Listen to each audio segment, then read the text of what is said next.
crazy Monday. I know it shows that I'm a little nervous.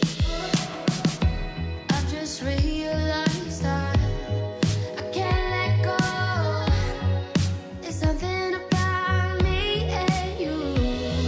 So let me stay here a little while,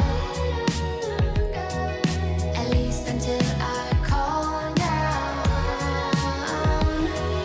Please don't say it's all about me. It's something I thought was something I like to try. Please don't say it's all about you. That is so too late, 'cause I don't mind waiting for you.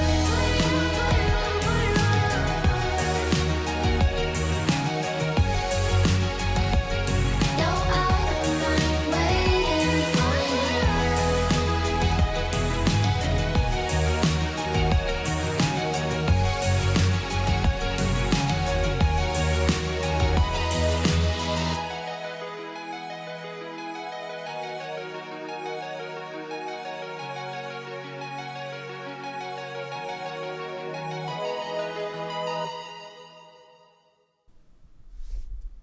Hello, welcome everybody. This is a live stream, not something I normally do on this channel. And I've seen a lot of the comments in the live chat. First of all, thank you guys so much for being patient. We got a whole bunch of people here, and there's just eventually going to be some technical difficulties, but it all came together. But I apologize for the wait, and I appreciate your patience. But for the people who have been in the live chat, like, what the hell is this? And there's a lot of you. We had done this for a couple of years now. I started this as a bit of a tradition back in 2020, right in the middle of the big pandemic lockdown and everything. A lot of people weren't able to go do trick-or-treating or go to parties or anything like that. So I thought, what if I pulled out an old screenplay that I wrote? Many of you know I've been a screenplay since I was about 15 years old is when I first started writing screenplays. And so I dusted off an old ghost story screenplay that I had written, and I got some actor friends together, and we did this. It was a live read of a script that I wrote called Lavender. And the next year we followed it up because people seemed to like it with a script about a Martian spacecraft crashing into a small Texas town in 1897. It was called Aurora. And last year I kind of dropped the ball. It just kind of snuck up on me and it didn't happen. But this year we decided to do it again. And so here we are for the Halloween live stream, and I appreciate you guys being here. And I'm just going to say, some of you guys joined the channel or subscribe to this channel for stuff that is very not like this. And if this isn't your thing, totally cool. For those of you who are here and want to know what this is all about and want to see it, I welcome you. I think we're going to have a lot of fun tonight. So the thing that is different about this year to the previous 2 years that we did this was in the past, the first 2 years anyway, 2020 and 2021, the scripts are like stuff that I wrote years ago, and it was almost more like, hey, let's just make fun of the stuff that I wrote way back in the day. This one is different because it is kind of an actual, active, ongoing project, which means it's a work in progress.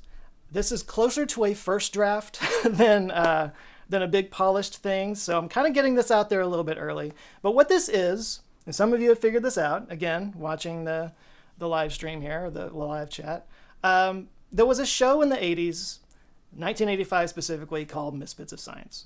And it was like my favorite show when I was a kid. And if you remember, there's two different types of people. There's people who either have never heard of this show, or people who, whenever I mention it, they're like, oh my God, I love that show. So if you're one of the people that remembers it, you're old, because it's been around a while. But it didn't last very long. It only lasted 13 episodes.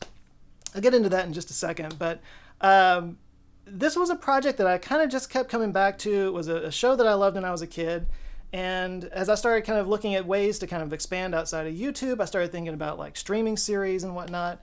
And I thought, what if I could get the rights to Misfits of Science? How cool would that be? And bring it back, do a reboot, you know? That's kind of what you got to do these days. You got to have some intellectual property and, you know, put a new spin on it. So, you know, I had ideas floating around. They started to kind of congeal in various ways until next thing you know, I've got a story. I got a whole season of 10 episodes, like for a streaming service, lined up. And earlier on this year, I wrote the pilot. So that's what we're going to be reading tonight. And this has kind of become a passion project of mine. It's something that the story I just completely fell in love with. And it's the first screenplay that I've written in 7 or 8 years, because I've been doing YouTube full time all this time. So it's just nothing but video scripts. And I gotta say, I kind of forgot how much I love doing this, you know, creating characters and different perspectives, combating each other with dialogue and stuff like that. So this has become kind of a passion project, a labor of love for me. And mostly we're putting this out there because there is a bit of a rights issue, as obviously you need to get the rights to these things. And I thought it wouldn't be that big of a deal because it's not, you know, that well known, but turns out there were some issues back in the 80s with it. And so we've had conversations, I've had meetings with NBC about this, and they're kind of like, look, we don't want to touch it because they don't think there's a fan base out there for it. I think there is, and I think it's a good enough idea to pursue. So in light of all that, it's Halloween. I've got this new script. I am curious to hear people's feedback and see what you guys think about it. So here we are. And I've got a whole crew of people over here I'm going to switch over to in just a minute. But I'm going to talk a little bit more about this first. But to get you up to speed on the original series, it ran in 1985. It only lasted 13 episodes. It didn't even make it a full season. There are many reasons for this. I'll try to keep this short. I could go on about this show for quite some time. But for one thing, it ran opposite of Dallas. And Dallas was like, it's kind of hard to imagine how big Dallas was at the time. You know, nobody really thinks about it anymore. But Dallas was a huge show, and it was running opposite of that. So like many shows that ran opposite Dallas, it didn't make it very long. It also wasn't really executed that well. I would describe it as the A-team with superpowers. They're like a group of people, a ragtag group of misfits that all have like these superpowers, and they go around and solve problems for people, right? And it was Courtney Cox's first role on TV. So like she did the Bruce Springsteen video, and then she got cast in Misfits of Science. But why sit here and talk about what Misfits was all about when I could just play you the intro to the original series? It'll tell you everything you need to know. This is the most 80s thing you will watch probably ever. So let me just play that for you, and I'll come back and tell you a little bit more about it. Here we go.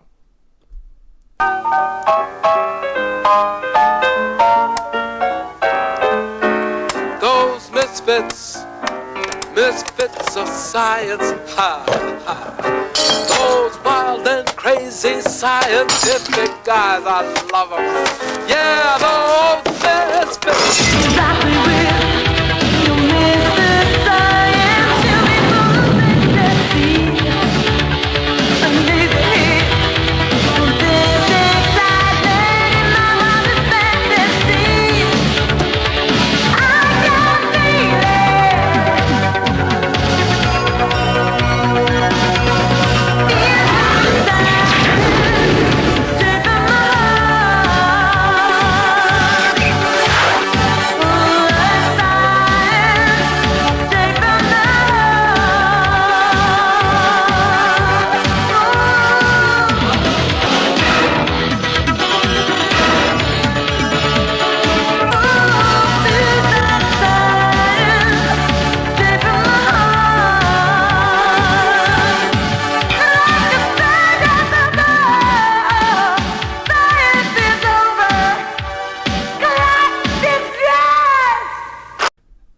That's the most obnoxious ending to any TV show intro I've ever seen. I have to add that in there.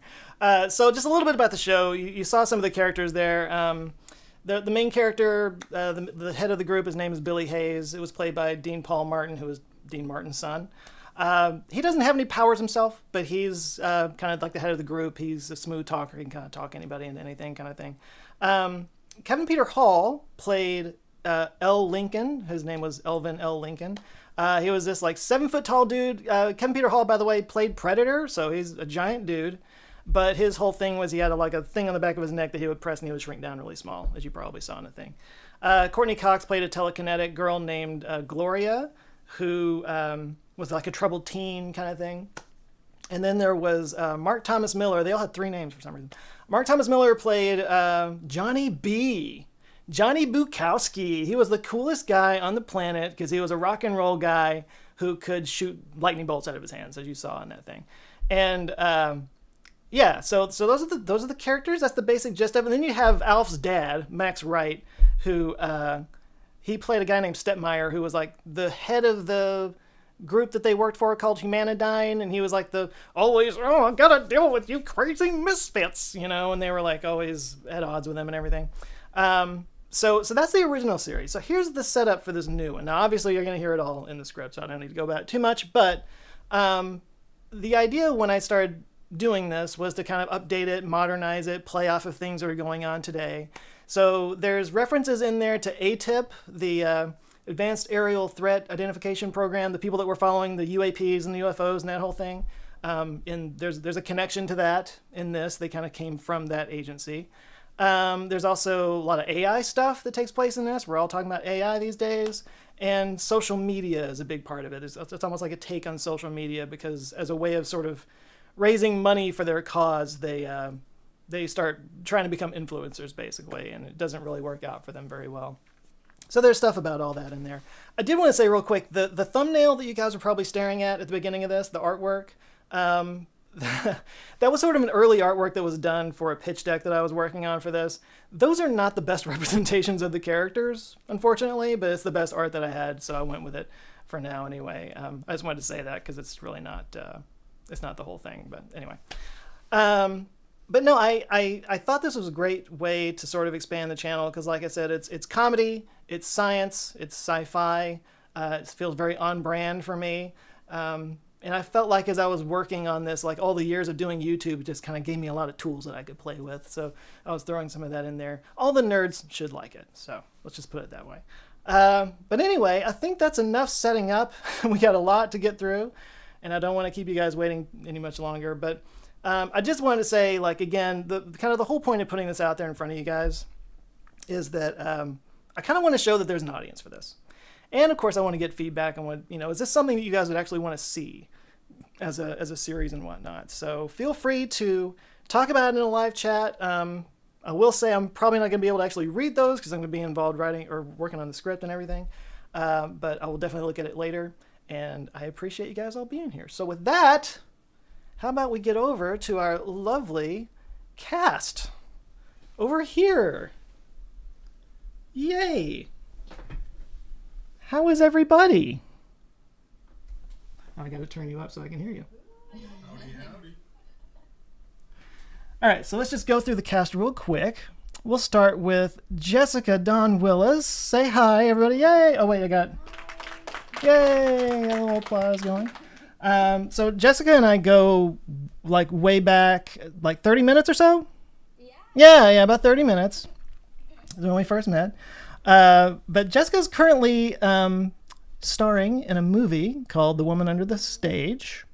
She just won some fancy pants awards for it. And is it playing on Amazon right now? Or? Yeah, it's available on Amazon. So go watch The Woman Under the Stage. Yeah. All the places. It's actually a great, creepy Halloween movie. So if you're looking for something fun to watch, it's actually got a really great ending on it that I didn't see coming. It's basically about... So you've seen it, okay. Oh yeah, I've seen it, of course. He knows the editor. I know yeah. Right, yeah. He's wormed his way into my life. It's basically about the worst theater gig ever. Yeah. I can't imagine much worse than that, but... Synopsis, yeah. Very, very brief synopsis there. Well, thank you for being here and for classing up the joint for us. But speaking of that, Mark Rouse. Yay! So Mark is not only one of my oldest friends, he's also one of my oldest creative collaborators. And he edited this film that I was just talking about, The Woman Under the Stage. Been going around to festivals for it and everything. Did you produce it as well, or was it? I was co-executive producer, Oh. sound designer, sound mixer. I participated in the composing the score. And So you did a few things. I did some craft services. Yeah. Little line producing on the side. And Mark was also in the last one. You've only been one of them, of these Scream. Yeah, okay. It was the last one in Aurora. So longtime viewers may recognize Mark. But people are saying they can't hear us. Really? Oh, Can't hear you. After all those technical issues, we still don't have sound. Interesting. Can they hear you, Joe? Yeah, you guys can hear me, right? Yeah. Yeah, I hear you. Can you hear me? I can't hear anyone except Joe. Pump up the volume. Hmm.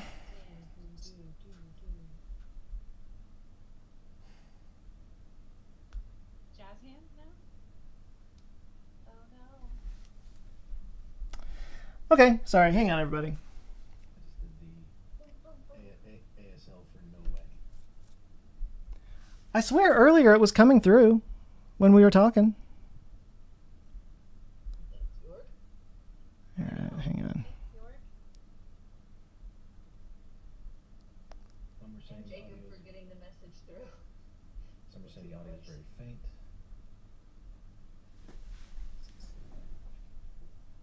What about now? Oh, you know what? They're probably hearing us through his mic. That's why it's faint.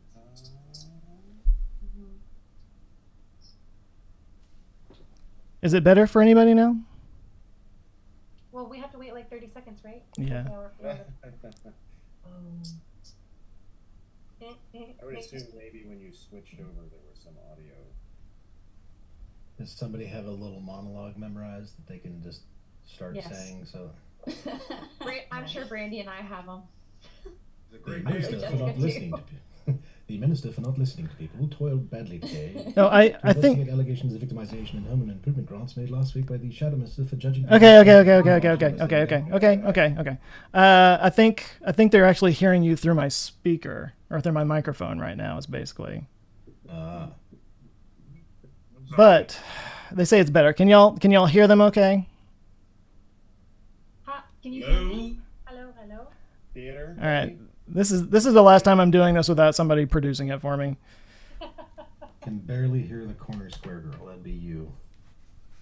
Me? Brandy. Oh. No, I was like, we're all in different places. Both corner squares. I think, Oh, well, upper I hear Brandy corner. fine. I hear Mark good. Testing, Hello? testing. Who was that? Just said hello. Hello, it's me. Oh, there we Okay, I hear go. Jessica There we good. go. Checkity check. Okay. Yeah, Okay. I guess it's Let me give me just 1 second. I think we got it fixed. I see. Well, I saw. Like he's saying we're good. Yeah. Okay. All right. Thanks. I can hear everyone. I can hear fine. Now that nobody's talking. Going. Yes, loud. Aye, better. Okay. I selected a different output for Zoom. Okay, we're good. Like he's saying we're good. Okay. All right. Should we start from the top? Gotta start. Yeah, from let me the top. put that countdown back on. Hang on 1 second. Hang with us another half hour. Yeah. Yeah. Good Lord. I'm going back to the green room. So I hope this script is good. It's good, So Joe. that It's better than people- good. It's great. Oh wow. They'll like it. Okay, Good. so I It's love the it. best. I got an okay boomer. That's good. Loving that. All right, so let me get through the rest of the cast here. So next up, we're going to talk to Rachel Napolitano, who. Oh yeah, wait. Yay. Okay. Viewers of the channel might have recognized her from the sketch before the sound recording thing. No. Lucid Dreaming. That was the one you were in. Yeah. And Rachel has been kind of inching her way into the Answers with Jonah-verse, and I think you'll be seeing a lot more of her in the coming time. Right, I'm Yeah. the stray cat that won't go away. They keep feeding me and I keep coming Right. back. Stray cats need love too. So moving on to Brandy Price. Oh, yay! Brandy's also been in a couple of intro sketches of mine over the years. There was a very awkward one where I came onto you weirdly oh, over hydrogen cars because that's a Yes. normal thing. yeah. Yeah. And then she briefly popped up in the one about the guy with the 7-second memory when I had that GoPro on my head. Your head, yeah. Yeah. You went to the little bar. But no, Brandy is an actor. I've known her as an actor for a long time. She's also gotten really into like behind the camera and producing. She's kicking so much ass back there. I'm really amazed you had time to even do this because like you're a super busy person. But I did randomly have every day was booked except Monday, so it was perfect. Well, good. Worked out. Mm-hmm. Okay, so moving on. This is your first one of these too, by the way. It is. So you're the first time here. Jessica's first time here. Rachel's first time here. Everybody else has been here. Okay. On that note, we got Maddie Laird. Hi. Who played Lavender in Lavender and has been doing this for a while. And someday I'm going to cast you as something other than a magical teenager. I appreciate it, but I'm also so excited to be a grumpy teen. I love it. I'm here for it. Thanks for having me, Joe. Just tap into that inner teen angst that you're carrying. Oh, I got around. it. It's here. It's still like right here. It never goes away. It never goes away. Then we got Bevan Bell, old school friend of mine from multiple generations ago, and filmmaker. He was here for the last one, or the first one. Right. This one. Well, I don't know. The Aurora one. one. At least. Yeah. Scar me for what? Coming in from California. Okay. Next, we have the returning champion, Kareem Gray. Hey, I say returning champion because you have been in all of these so far. I sure have. This is the first one where you're not playing a dead redneck. No, Joe, I'm not. A dead or dying redneck. Kareem is also kind of my IT guy. Like every time I run into a problem with my Mac, I'm calling up Kareem. I kind of feel bad because that's like 90% of the time that I call you. Ironically, he was the reason we were late. I'm kidding. There were multiple reasons we were late. Kareem was just one of them. Anyway, no. Wow, Joe. We're gonna have a conversation about this afterwards, sir. You know I have nothing but love for you. You know that, right? I know that. Okay, good. All right. And last but not least, another returning champion, Nick Turnbow, who has been in all of these. He is also the editor for this channel, one of two now, but he was here a long time ago, and I'm not being hyperbolic when I say the channel would not be what it is today if it was not for Nick. And dear friend, very talented guy, and I'm glad to have you here. Yay! So that's everybody. Say hi, everybody. Hi. Waves. Hello. Hollywood Square style. Thank you for joining us. Couple of last little notes I wanted to just say before we get going. I know a lot of people watch this channel with their kids. There's light language in this. Not much. It's a light PG-13, I'd say, maybe. There's a couple of... Anyway, I'm just letting you know. Viewer discretion advised if you're watching with your kids. And like I said, I won't be able to respond to comments or anything, but if you are... That's my dog. It's like we're in this loop. Flipping out. I don't know Probably what that was sees about. you on the screen. Was your dog responsible for the issues earlier? Can y'all hear her? Yeah. That's Zoe. That's the cult leader, Zoe. I better get a hail Zoe from someone. All Hail Zoe. All hail Zoe. Is she good? Okay. No, I was going to say, like, if you guys felt generous to send any kind of super chat our way, that will be split up amongst the group to make it worth their time. But also I'm going to match that for a donation to Doctors Without Borders to help out in the various conflicts around the world that are going on right now. So wanted to get that out there. So I think I have taken enough time doing all this. So y'all ready? Ready to have some fun? Yeah. I'm ready. Okay. All right. I'm actually going to turn off some lights because it get kind of hot in here. You guys can still see me, right? It is. It's a little bit more atmospheric, maybe. We'll see. Okay. Getting all situated. So, Misfits of Science, which, by the way, I've thought about naming it Misfits Recharged. Ooh. Because lightning bolt guy, huh? We'll see. Okay, so I'm getting everything set up so that I'm not constantly having to deal with stuff while I'm talking here. Okay. We open. And again, thank you everybody for being here.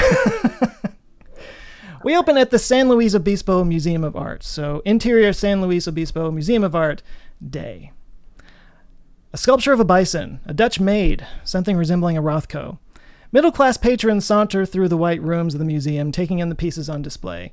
Out of the crowd walk Jasper and Fran Keller, early 60s and more rustic-looking than most, plaids and jeans, his face unshaved. She reads from a museum map when something catches his eye. Isn't that in Ann Arbor? She looks up at a painting of a covered bridge. It sure is. That's Middlebridge. Will you look at that? Hey, Addie, come look at this. Off to the side, Addie Pembroke, 16, stands enraptured by a jeweled butterfly piece in a glass case. She looks a little punk, a little goth. Black leather jacket, dark eyeliner, gloves, disconnected expression. She is allergic to enthusiasm. But there's something about this butterfly. Addie! Addie snaps out of it and looks over at her. Come here. This is where I grew up. With one last look at the butterfly, Addie slowly makes her way over and joins her. This is a really old bridge from my hometown. My bus drove past it on the way to school every day. Maybe someday you can see it and... Can you buy this stuff? Fran, taken aback, regroups. Well, no, it's not a store. It's a museum. I know it's not like on sale or anything, but I mean, like, if you offered like enough money, they would give it to you, right? You could take it. That would be a lot of money. This stuff is really valuable. Actually, I think they just owned by private collectors and they loan to them to the museum. So I imagine you'd have to buy it from them. So these people buy this stuff and care so little about it that they just give it to someone else. That's dumb. Addie walks away. Fran and Jasper share a look. I'm so glad she chose the day we go into town to have a bad day. He rubs her back. She doesn't choose when it happens. I know, Just give her some space. Just give her some space. They walk into the next room. On Addie, she walks slowly through the artworks, but eventually looks across at that butterfly piece again. A thought creeps into her head. She glances around suspiciously, focusing on a museum employee in an opposite room. She then glances up and sees a security camera pointed at the piece, red light shining.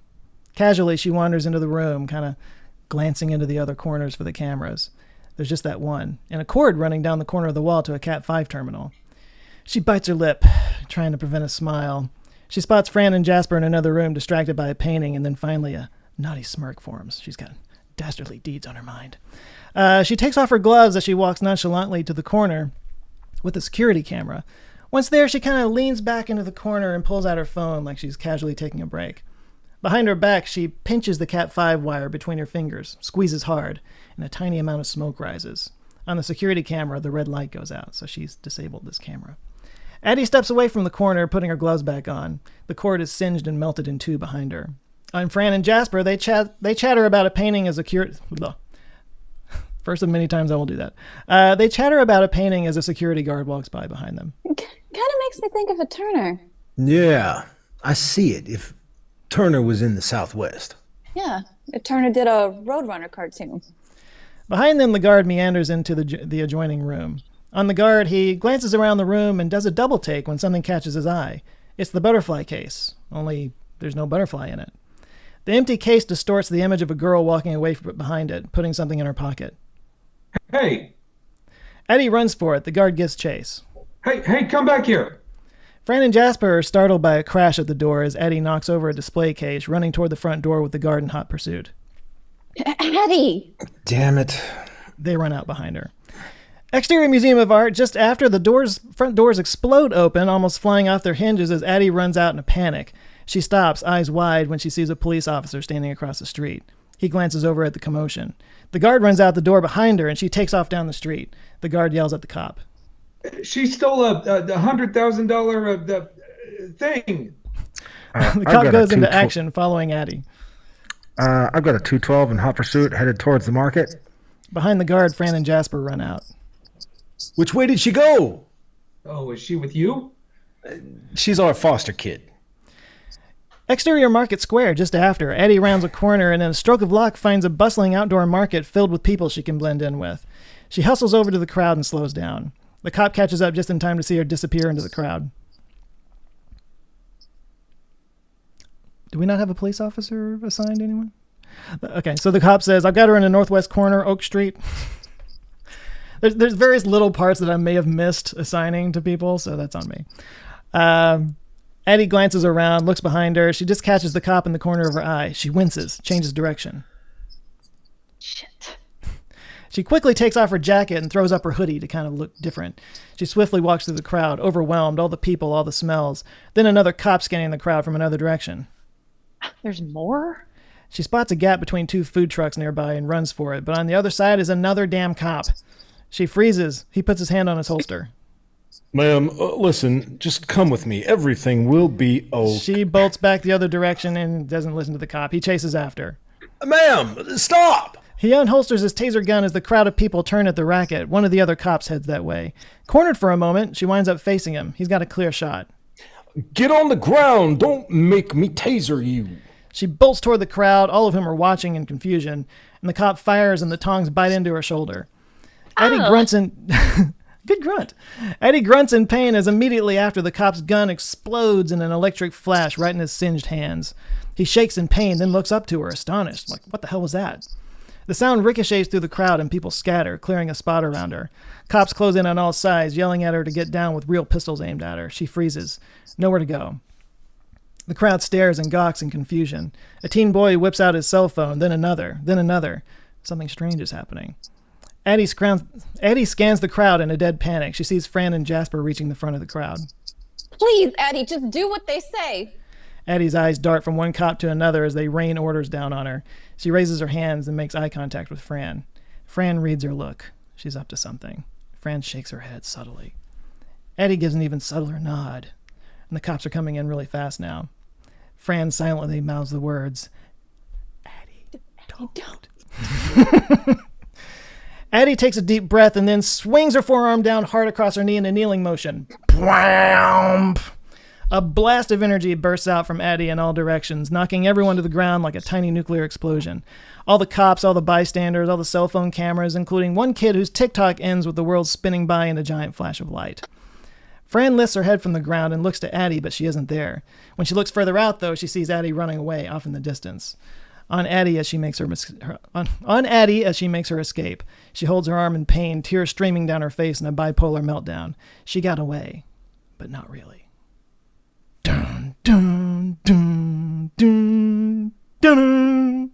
So this is where the title sequence would roll in, and I forgot to mention this earlier. If you guys, viewers, if you go down into the description, I do have a link to a Spotify playlist of music that I have to say it's a banger. It's a banger of a playlist. It's like retro-inspired synthwave type stuff. That a lot of Gunship, Ollie Ride, FM84. It's a lot of fun stuff. So if you just really love what's happening here and you want some like musical accompaniment, I recommend you go check it out because it's kind of a big part of the aesthetic of the show. What accent am I talking in now? Okay. So we had the little title sequence. It's going to be a banger. And seriously, if I could get Gunship to do the music for this whole thing, like that would just be... Hell yeah. That's my dream. Hell yeah. They're watching right now, right? No? Yeah, totally. Yeah, totally? Yeah. Okay. 100%. All right, so we come back from the title sequence. Interior Humanodyne Office Day. From the POV of a webcam, we see and hear somebody struggling with getting it working. Light is on. Why am I not seeing anything? Is it plugged in? Like it has to be plugged in or there wouldn't be any power. Unless it's on a battery. Is that a battery light? An image appears on the desktop. Oh, there it is. Cool. Now we'll just snap it into the mount. He positions the camera finally on his face, and we meet Billy Hayes, an attractive, clean-cut, Just look at Bevan. He just looked like that. Mid-30s semi-nerd in a lab coat surrounded by a visual cacophony of lab equipment and stacks of books and papers. He smiles into the camera, proud of his little mini accomplishment. All right. Now we're in business. And with that, the camera immediately falls to the desk. Damn it. On Billy as he struggles with the webcam. Great. Now it's gone again. Elle, can you help me with this? Across the room, we can only see the top of a black man's head across a computer screen. He responds in a deep baritone. I'm kind of busy, Billy. I can decipher billions of lines of genetic code, but I can't figure out how to work a $20 webcam? What the hell is wrong with me? On L's hands, he manipulates a microscope, his giant hands making it look minuscule. You can't figure it out because it's a $20 webcam. You get what you pay for. Well, it's all we can afford right now. Well, you gonna help me or not? Come on, we've got 5 minutes. He starts frantically messing with the camera, increasingly frustrated. Across the room with a giant sigh, Elvin L. Lincoln stands up. He is, no exaggeration, a human giant. Hey, I just did a video on giants. How funny is that? Anyway. Pushing 7 feet tall with bulging muscles, he has the body of a 1920s freak show performer and the brain of a nuclear physicist. He scowls at Billy with annoyance, then starts moving his direction. I still say this is a waste of time. This is a huge podcast. They've got millions of listeners. This is the break we've been looking for. L struggles across the crowded room, his giant frame knocking over equipment left and right. You've been looking for. We're scientists, not influencers. We're science influencers. You make it sound like I have you guys doing silly dances or something. Excuse? That was one time, and people loved it. L rolls his eyes and continues forward, almost knocking over an expensive piece of equipment, but he catches it. Dude, careful. We can't afford another one of those. Hey, wait a minute. Now we need a bigger space. This is ridiculous. You'd still knock over stuff if we were in an airplane hangar. L finally reaches him. Really? Would you make fun of me if I was a little person? Probably, yeah. L glares at him and leans over the computer. Hey, look at that. You have the wrong driver selected. A few clicks on the keyboard and the camera comes on. Billy sighs with relief. There we go. What do we say? You are brilliant, beautiful, beautiful man. I know. Billy affixes the camera to his monitor and begins straightening his hair while L begins the arduous trek back to his desk. At the door in walks Gloria Dinalo, 28, a brunette with 5 piercings up one ear, holding a Starbucks order in one hand and a stack of papers under her arm. Have you started yet? Ooh, coffee me. Any minute now. She drops a stack of papers on a desk as she heads over to him. The print shop didn't have a stapler, so I had to go find one. Elle picks up the first sheet from the stack she left behind. It's a stack of missing dog flyers featuring the picture of a twitchy-looking rat terrier named Ike. He looks distraught, guilty. Any luck? I haven't even put any up yet. Oh, I got you coffee, but on the way here, the damn thing got off its leash and ran away. Elle sighs. Ed, I'm sorry. She sits, propping her feet up on a desk. No, it's fine. I mean, I asked you to watch him for a whole 8 hours. That was a huge commitment. Elle just kind of rolls his eyes, taking the abuse. Hey, lay off him, Gloria. He didn't do it on purpose. I mean, besides, he probably did you a favor. That dog was a menace. Elle puts the paper down and walks back to his desk, glancing at Gloria. He wasn't a menace. He just didn't like you. Exactly. Who doesn't like me? The computer dings and a video call window pops open on his screen. Oh, here we go. Gloria leans over and looks at the screen. The image of 2 teenage boys appear, wearing backwards hats. It's awkward for a second. Hello? Oh, what's up? Can you hear us? Yeah. Yes. Can you hear me? Yeah. Who the hell is that? Billy shrugs at her. Hey, you Dr. Hayes? Yes, I'm Billy Hayes. I guess you work for I'm Bob. This is Lenny. Billy's face drops. Bob and Lenny. He looks at Gloria. She rolls her eyes in consternation and frantically searches on her phone. Yeah, I'm gonna go ahead and hit record if you're ready. Thanks for doing this, bro. Billy finds the mute button with his mouse. Yeah, that's fine. Hey, can you give me a second? I'm gonna just go hit the John. He hits the mute button and steps away from the webcam to Gloria. I thought Bob and Benny from Sirius XM, yeah? Well, it's Bob and Lenny from the Fairfax High School AV team. Billy's head collapses to his chest. Home of the Fighting Hornets. A chuckle emanates from behind Al's desk. Do they at least have a following of some kind? 50 reviews. Someone's watching. Think of it like practice. Maybe you should start small. You might suck at this. Oh, that's not the problem. I know how to talk to people. Cut to Billy's computer later. The two kids are laughing and joking with youth slang that goes right over Billy's head. Fam just yeeted his op out the game. It was hella busted, no cap. High key though, it was kind of sus. How you think it was cap? Totally cap, for real, for real. What do you think, Billy? The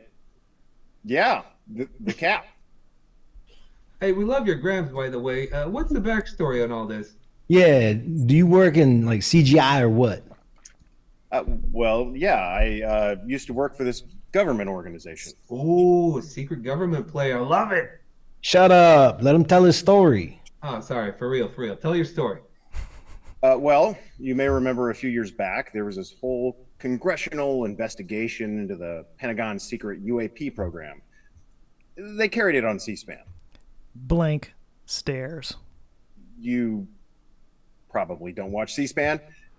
It was a UFO thing. The Defense Department had a program researching UFOs, and they called it ATIP. It stood for Advanced Aerial Threat Identification Program. They released these videos. Oh, wait, those black and white videos the Air Force pilot shot? Oh, the Tic Tacs. Yeah, the Tic Tacs. Right. Exactly. They were Navy pilots, but yeah, that was ATIP, and I worked for them. Or technically, I worked for a subdivision. There were actually several programs under that program. I worked for one called Anomalous Human Performance Initiative, or AHPI. And we were investigating cases of people with remarkable abilities. People with superpowers. We don't like to use that term. So you like go out and find superheroes? Billy stumbles. We tried to figure out how they do what they do, but ATIP got shut down and we lost our funding. So my best friend and I started a private company we named Humanityne, and I started posting some of the videos from our investigations to try to find more funding. Bob and Lenny look at each other. Huge smiles. Bro, this is genius. Genius. Like, I follow a lot of ARGs, but this one just hits different. Super legit. What?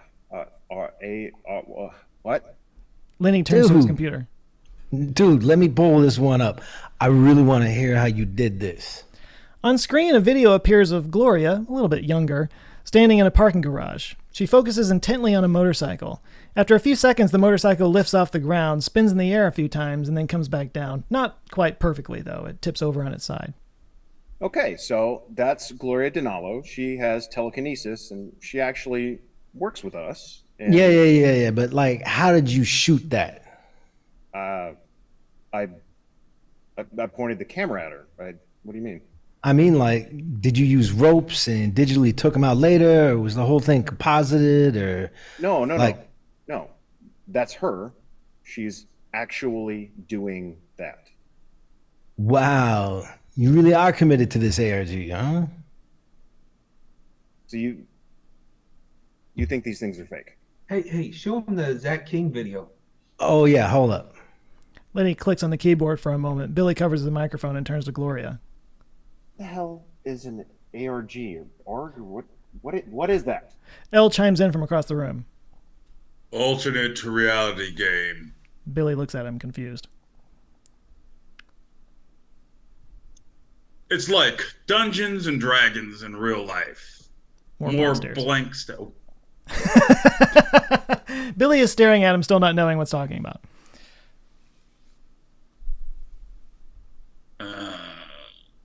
Okay. They think this whole thing is just a story, and you're just playing a character, and this is all fake. Yeah, see? I got different sides, Joe. What? Yeah, I'm on page 27. I got different sides. Oh. How's that? I don't know.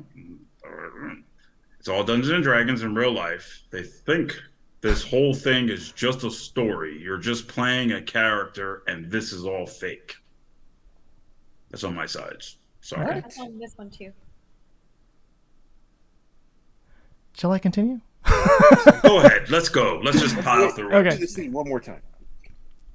So, well, let's just to break it down. So, Billy just found out that everybody thinks that these videos that he's putting up are fake. It's a big ARG thing, and Elle's trying to explain that to him. So he turns back to the video screen where Lenny has pulled up another video. This one shows a man in a black leather jacket standing in a field next to a portable generator. He holds the jumper cables in his hands for a beat before turning around and facing a target about 10 yards away. He clasps his hands together, and they emit a blue glow before a bolt of electricity fires out of his hands at the target. Okay. So that's Johnny B. Johnny Bukowski. He had an accident and was able to manipulate electricity. And just then the scene changes to Zach King, which many of you guys know who he is. He's recreating the scene holding jumper cables. Wait, who is that? Zach turns around and in the same way fires a bolt of electricity at a target. Billy looks on, confused, as the camera pans to reveal a giant mirror reflecting a Tesla coil off to the side. So, yeah, like Zach showed you how you guys faked that one, but he hasn't debunked the motorcycle one yet. Billy is at his wit's end. Wait, who is this? No, we didn't fake these videos. This is real. But Zach showed I that don't you... care who this Zach guy is. We're not faking this. I mean, I wouldn't even know how to fake this. Gloria's right here. Gloria. He grabs a stapler and holds it in his hand. Do your thing.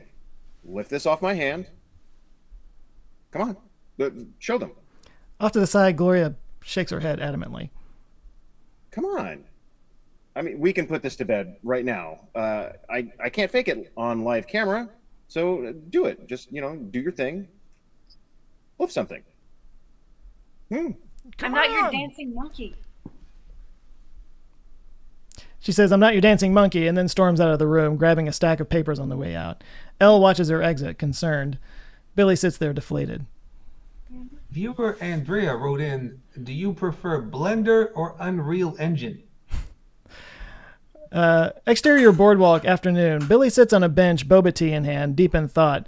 A real sad Keanu vibe. Across the way, Gloria staples a flyer to a pole and looks up to see Billy sitting there. She sighs and walks over. She sits next to him. He never even looks up. Could have used your help back there. Yeah, that was a disaster. Guess it's a good thing you started small. We need all the boost we can get, Gloria. I mean, would it have hurt just to do a little trick? I'm not feeling it today. Sometimes it's just not there. How much worse would that have been? You don't really feel like a dancing monkey, do you? I don't make you feel like that, right? I mean, sometimes. It's just, I joined you because I wanted to do something great. Sometimes it feels like all we're doing is chasing clicks. Maybe we should rob a bank. So interior Humanityne office. Elle monitors a readout on a computer monitor, taking notes on a pad. Then he looks down at the pad, confused. His handwriting is indecipherable, and his hand is trembling. Something's wrong. He pushes himself away from the desk, breathing heavily, beads of sweat forming on his forehead. He's clearly in distress, and it's quickly getting worse. He glances over at a vial of liquid one desk over, knowingly. Concerned, he stands up from his desk and stumbles into the break room where he wets a paper towel and rubs it on his face, trying to cool himself down. He pats the side of his neck, then the back, and then he stops. He feels something. There's a large bump on the back of his neck. Curious, he feels around on it, then presses down. He immediately retches in pain. One hand shrinks down to something resembling a baby doll's size, then the other. His huge muscles deflate on his upper arm and shoulder, then legs in quick succession. Then his entire body shrinks down to nothing, leaving behind just his clothes in a pile on the floor. Outside on the boardwalk, Gloria and Billy are still sitting there on the bench talking. I know this probably isn't a good time to bring this up, or maybe it is, but I've been offered a job. What kind of job? It's nothing. A printing company in Phoenix. Phoenix? My sister lives there. You can't go to Phoenix. They don't even have boba there. I'm pretty sure they have boba tea there. Billy stands up and paces across the deck. That's not really... What can you do in Phoenix that you can't do here? Live with my sister and save money for college, for one thing. Billy starts to talk, but then hangs his head in shame. It's been 5 years, Billy. I know. Well, that was the deal we had, and I don't blame you. I really don't. You've done your best, but things just... maybe it's best if I go somewhere else for a while. Maybe that'll help you with our money problems. But we've made so much progress with it. No, we haven't. It's gotten worse. I used to be able to spin motorcycles in the air. Now most days I can barely move anything. I wasn't talking about your abilities. She hesitates and looks up at him. He sits down next to her. Remember how much you had adjusting to your abilities? You have the chance to help other people not go through that. People who have nobody to talk to. Nobody who understands what it's like. You can be that somebody, Glow. Think of the lives you could change. The lives you could save. It's working on her. She sighs and picks at her hand. Give me a week. 1 week to get some cash coming in, and if not, do what you got to do. Because you're right. It's not fair for me to ask you to put your life on hold. What are you going to do? Billy has to kind of prepare himself just to say this. I'll talk to Dick Stetmeyer. You really think he'll answer the phone? No. But I know where he eats lunch. Interior break room. Elle's clothes lay piled on the floor when suddenly some movement. Like a cat under the covers. Something shuffles around underneath the clothes. 2 tiny hands reach around the collar of his shirt and then Elle's bewildered face. He has shrunk down to a mere 6 inches tall. He looks at his hands and flexes his fingers. Okay, they work. He feels his chest, his torso, then... Oh, God. He reaches down. Whew, it's all there. He looks around the room, up at the gum on the bottom of the table, the counter as tall as a 5-story building, the dripping water cooler like cantaloupes falling from the sky. He feels the back of his neck, careful not to press it again. The bump is still there. He suddenly realizes something. Oh. This is bad. We find out later that he's very squeaky when he's really small. So he begins patting down his clothes looking for something, then remembers he had set his phone up on the counter before he shrunk. It's way up there. Then he looks down and sees a power cord from the coffee machine plugged into the wall at his height. He gets an idea. He grabs a shirt and struggles to keep it around him as he drags it towards the outlet. He's naked under there, after all. But when he gets to the outlet, he grabs the cord to climb it, but his thumb is enormous. He looks at it confused, and then whoop, his right foot expands out to normal size. Uh-oh. In the front office, Billy and Gloria walk in, kind of laughing at a joke that somebody had said. But their laughter is immediately erupted by a giant crash in the break room. What the hell was that?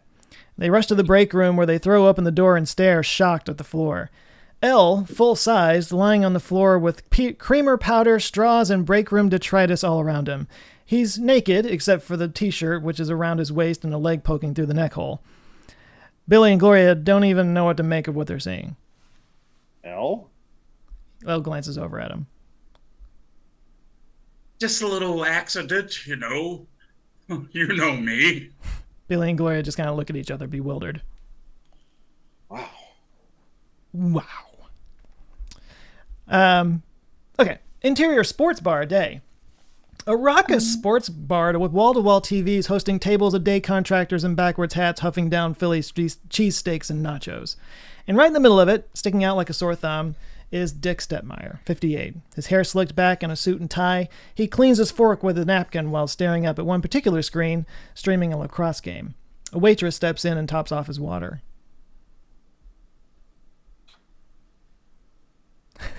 Who's the I'm waitress? it's me. I'm sorry, my script like disappeared. It's an internet issue. I'm sorry. Oh, okay. That Salisbury steak will be out in just a minute, hun. Very good. Thank you. She sets the water back down and walks away. He glances down at the water. It's a few inches from the ring of condensation where he had left it. He pushes it back. Then he sets the fork down perfectly parallel to the knife, everything in its right place. He turns back to the TV. On screen, a team advances toward the goal. One player passes to another. The goalie's caught off guard. One more pass to an open man. He heads toward the goal. And Billy walked in front of the screen, pretending to look down at his phone. Dick's eyes widen. Billy turns to him, acting surprised. Well, hey, Dick. Fancy seeing you here. Dick just stares at him, boiling. Billy reacts and drops the facade. Okay, real talk. I came here to see you. I just want to talk to you about something. How did you know I would be here? It's the only place in town that has lacrosse. Dick sneers, kind of annoyed that Billy knows him so well. Listen, I know when we talked last, you said that if you ever saw me again, you'd shoot me. No, I said if I ever saw you again, I'd throw my water in your face. I don't remember that. A blast of water and ice douses Billy in the face. But it's beginning to come back to me. Dick sets the cup down perfectly on the condensation ring without looking. What do you want, Billy? Well, first, I'd like to borrow this napkin so that I can dry myself off and maybe sit down. You look great, by the way. I'm sorry, my friend had an accident. Billy looks up and sees the waitress standing behind him looking at the floor. All right. I'll be right back with the towel. Oh, and can your his friend get a Yangling as well? Bottled? Preferred, or whatever.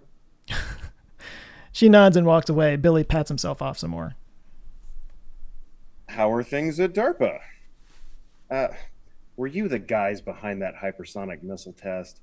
I heard. What do you want, Billy?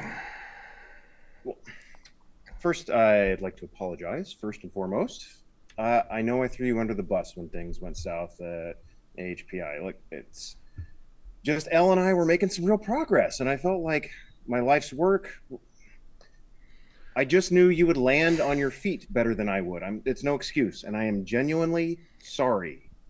That's sweet. Now, what's all this? What's the thing you're asking for that will invalidate your entire apology? Well, now that's really cynical. Okay, fine, I need your help. You'd better hurry. They refill waters fast here. Look, Humanidyne is in trouble. You might even say it's Humanidying. This manages to break Dick a little. That's actually pretty good. I'm workshopping it. Look, I'm working with some people that can do some things that nobody believes. They can't believe it's possible. I thought people would throw grant money at us to unlock their secrets, but nobody seems to believe that it's real. You know it's real. You've seen it. This is working on him. There's a part of Dick that really enjoyed the Human Anomalies project. Hey, remember that time Gloria freaked out because she saw a roach on the floor and then she threw the refrigerator at it? Dick She can't help still but crack a managed to smile. miss it. And then some ketchup got into the mice samples, and when the lab asked about it, she said that Mice are made of tomatoes. I always liked Gloria. yeah, well, she's moving to Phoenix. Why? Because there's no money? They don't even have lacrosse in Phoenix. Exactly. Now, come on, Dick, there's got to be some project we can help out with, some contract we can take over. I know you guys have a bunch of loose ends. Let us tie one up for you. You know, I was actually thinking about Johnny the other day. Oh. Dick glances around the room, then reaches into his bag and pulls out an RF blocking phone case. He pulls his phone out of his jacket pocket and seals it up inside, then places it in his bag. There's a company called Leviathan Intelligence. They created an AI search assistant, sold it to Google last year. It made some headlines. Have you heard of them? No. Their CEO reached out to us asking if DARPA could help take their data center offline, something about it being part of their deal with Google. Why would they need DARPA to... We don't know. It's super off the books, but he said he needed it totally destroyed. He even asked if we could bomb it. That's drastic. Yeah, well, it's right next to a poor neighborhood. We're thinking about it. But I had considered another option. A massive power surge might do it. How much is that deal with Google? 50 billion. He was offering 20 mil for the job. Billy swallows hard. The waitress walks up with Billy's beer and refills Dick's water. You fellas let me know if you need some chips or anything, all right? They nod a thanks at her and she walks away. Dick grabs the glass of water. Billy looks down at it, wondering if he's about to get another glass thrown at him. They stare at each other in a stalemate. Finally, Billy raises his bottle. Take that off your hands. Dick stares at him for a long beat, suspicious, then clinks his glass with Billy. I'll set up the call. Exterior trailer house in the desert, day. It's quiet and hot, nothing happening. Then, off in the distance, a car approaches. An unimpressive mid-tier CUV throwing out dust behind it. Inside the car, Billy's driving with Gloria in the back seat and Elle in the passenger seat pushed way back. I've only got a few hours before this call. If we don't get Johnny on board, we're dead in the water. When was the last time you talked to him? Question is, when was the last time he talked to us? Exterior trailer house. Billy's car pulls out to the gate and the trio get out. They approach the barbed wire fence. Just let me do the talking. I think I know what he wants to hear. He grabs for the gate latch, but just then a crash of thunder as a lightning bolt explodes right in front of the gate. The three of them flinch and cover their eyes as dust kicks up around them. Hey, take it easy. It could have hurt one of us. Johnny, hiding somewhere around the house, responds. Could have. Didn't. Come on, dude. That's totally unnecessary. We're just here to talk to you. No, thanks. I'm good. You don't even know why we're here. Don't need to. Billy starts reaching for the latch again. Listen, I'm just going to step inside for 1 minute. Billy? I think it's electrified. Billy looks up and sees that the fence circles back to the house and listens. A light humming can be heard. Gloria, curious, unscrews the top of the water bottle she's holding and tosses some water on the fence. It pops and sizzles like a fly in a bug zapper. Good Lord. On the side of the house, Johnny Bukowski makes his appearance holding onto the fence. He's in his early 30s with short cropped hair, black jeans, and a t-shirt. He passes tiny bolts of electricity between his fingers like someone twirling a pencil. You were saying? Something about walking on in? Sure, go ahead. He lets go of the fence, the humming ends, but his hand hovers over it threateningly. Billy, suspiciously, reaches for the latch. Billy? Billy ignores him as his hand gets closer. Johnny smiles. Billy's hand gets closer. Billy? I got this, Elle. As Billy's hand gets a few inches away, Johnny zaps the wire with a tiny charge from his hand, which jumps across the latch to Billy's hand with a loud pop. Billy recoils and holds his hand in pain. Oh, son of a... Come on, man.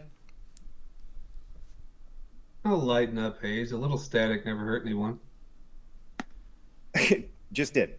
It literally just hurt someone. Johnny rolls his eyes and jumps the fence, then in a blindingly fast motion, zips around the perimeter in a blur, arriving right in front of the three of them. Billy flinches. Johnny casually leans against the fence, crossing his arms. Kind of forgot you could do that. Only when I'm fully charged, which I always am out here. He goes. Zero humidity. Billy looks up at the dilapidated mobile home. Sounds like a paradise. The house is crap. but it's quiet and people leave me alone. Your residuals paying for that? Barely. Well, that's not a problem. Just release some new music. I mean, that's what you're doing out here, right? Johnny gives her a look that gives them all away. He hasn't made any music at all. He gives a non-committal shrug, his face betraying the shame of an artist with no inspiration. Writer's block, huh? Why are you here, Hayes? We have an opportunity. A paid job. Just like the old days. Oh, you're back on the A-team. Bullshit. That's great.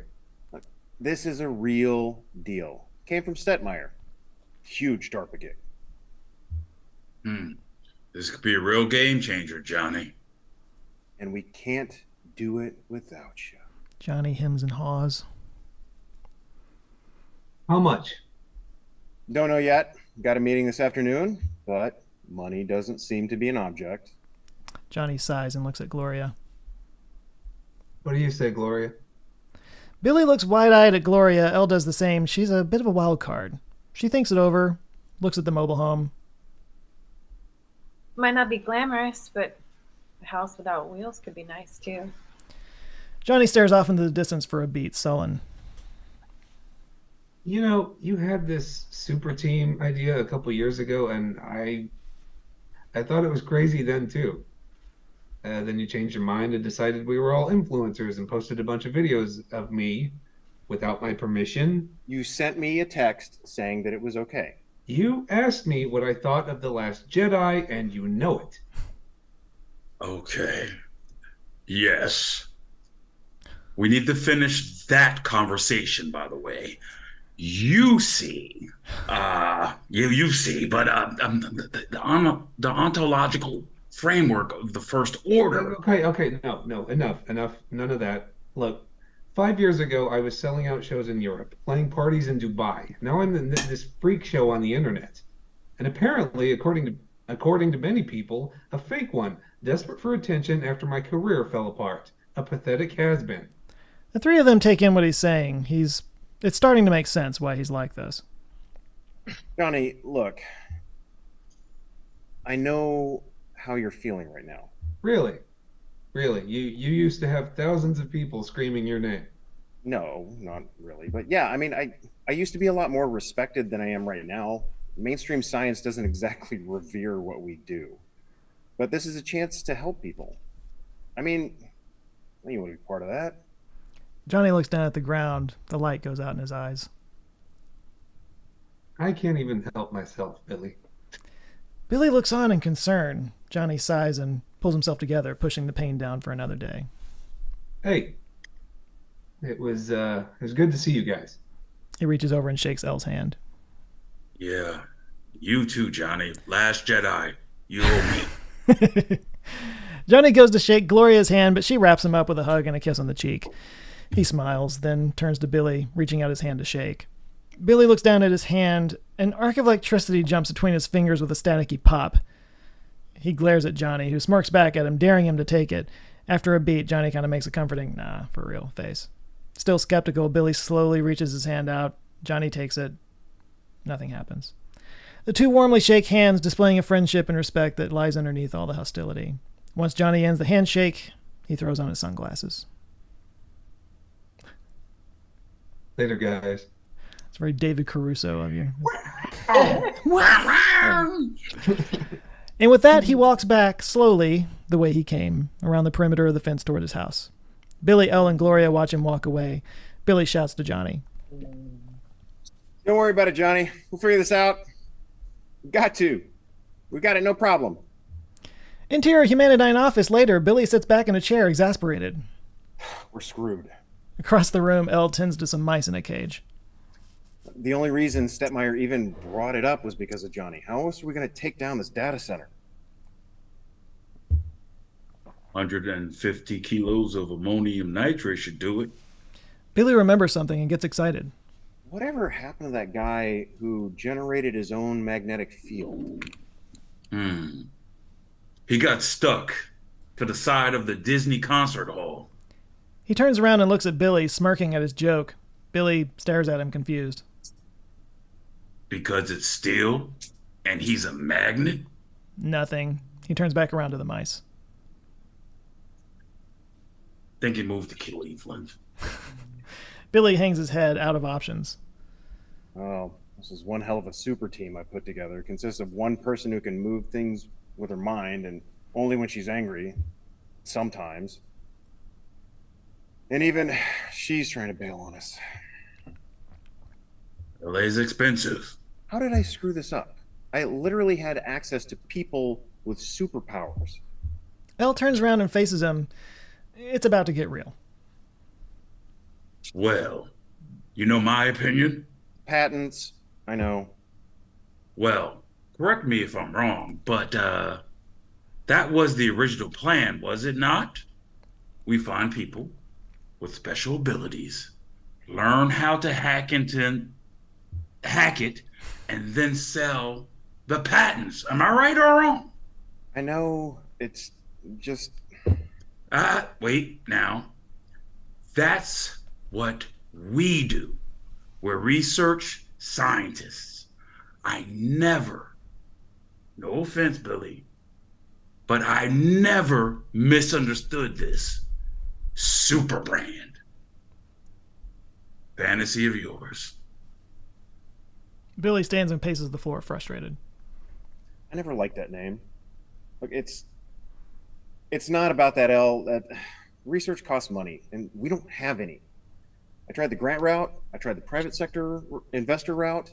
All I've got left is to leverage the abilities themselves. But that's exactly my point. We're researchers. That's the ability we need to leverage. Research takes time and money. If you got either one of those things, I mean, you've been working with that mouse growth hormone thing for like 8 months now. Are we ever going to see that pay off? Elle starts to say something, but stops himself. Exactly. Billy walks out of the room, frustrated. Elle slowly turns back to the mice. Hey, it's closer than you think. Interior bodega day. A smoothie is set down on the bar next to Gloria's stack of lost dog flyers. She looks up from her phone and thanks the guy taking a sip. On her phone, she scrolls through the pictures in the video of a folder titled Ike. Every photo is Ike being a terror, barking at other dogs, destroying a pillow, biting a friend. She grimaces. It was a menace. But he was her menace. That's actually in the script. That wasn't an ad lib. Yeah, okay. She selects a video and stitches it into a TikTok video with the text on the screen reading, "Lost dog in Echo Park, please help." She sighs and hits post. On the TV, a news show is in progress. The anchor finishes up a previous story and a blackout graphic appears. 10,000 residents of Bakersfield found themselves without power today when local utilities experienced an outage. Officials say the event was caused by a computer virus. No word on if it was an accidental or a malicious attack. Police are investigating. Gloria turns back from the TV to the phone and mindlessly scrolls. On the phone, she scans past TikTok videos until one catches her eye. It's a chaotic crowd scene. Tension is high, stressed out voices, and a distant squeal as the subject comes into focus. It's Addie. We see the opening scene play out from the perspective of someone in the crowd, recording it on their phone. The police close in on Addie when she suddenly slams her arm against her leg in the blast of sound and light that knocks everyone down and sends the phone flying. Gloria's eyes widen. She watches it repeat a few times, scrolls slowly past the blast part, one frame at a time. Intrigued, she hits send. Interior Humanityne office day. Billy rifles through files at the filing cabinet, frustrated to the point of despondent. They are dossiers of different people who once worked... How about I start that over? They are dossiers on different people who they once worked with, headshots stapled into info templates. Most are stamped ineligible, the rejects. His phone buzzes. It's a text from Gloria. He opens it and sees it's the TikTok link. He kind of rolls his eyes and sets it down back to the files. Interior Johnny's mobile home. Bouncing around here. Johnny sits on the couch, reading, looking bored out of his mind. He glances over across the room at something covered by a bedsheet. He thinks about it for a beat before setting the book down and walking over to it. He slowly pulls the sheet off to reveal a keyboard and drum pad. With a sigh, he decides to turn it on. He dials a few knobs and starts a drum beat. His head starts kind of bob with the beat. and he lays down an electronic loop on top. He's feeling it. He lays down a bass line. We can see some life coming back into him. And he gets an idea and pulls a towel off the turntables and turns those on. Then, sizzle, sparks fly out of the outlet and the house goes dark. Oh, son of a... He jumps back from it and lands against the kitchen sink, accidentally bumping the nozzle and spraying water all up his back. This, it turns out, is bad. Immediately, arcs of electricity jump across his back as sparks and bolts fire out of his hands. His body is violently shorting out, and he screams from the pain. Oh. Owie! Exterior of the mobile home, Johnny explodes out the door, wrenching his wet shirt off and flinging it on the floor of the deck. He paces back and forth, wincing from the sting as a few more surges pop across his back. But they stop as it quickly dries off. Yeah, okay. So Johnny sighs, looks around. This place sucks. Interior Humanidine office later. Gloria walks in the front and walks around the room. Nobody's in sight. She makes her way to the break room where Elle's eating a sandwich, reading something on a tablet. Hey, you seen Billy? He was looking through some files the last time I saw him. At the filing cabinet, Gloria finds Billy where we last left him, but now he's eating a peach.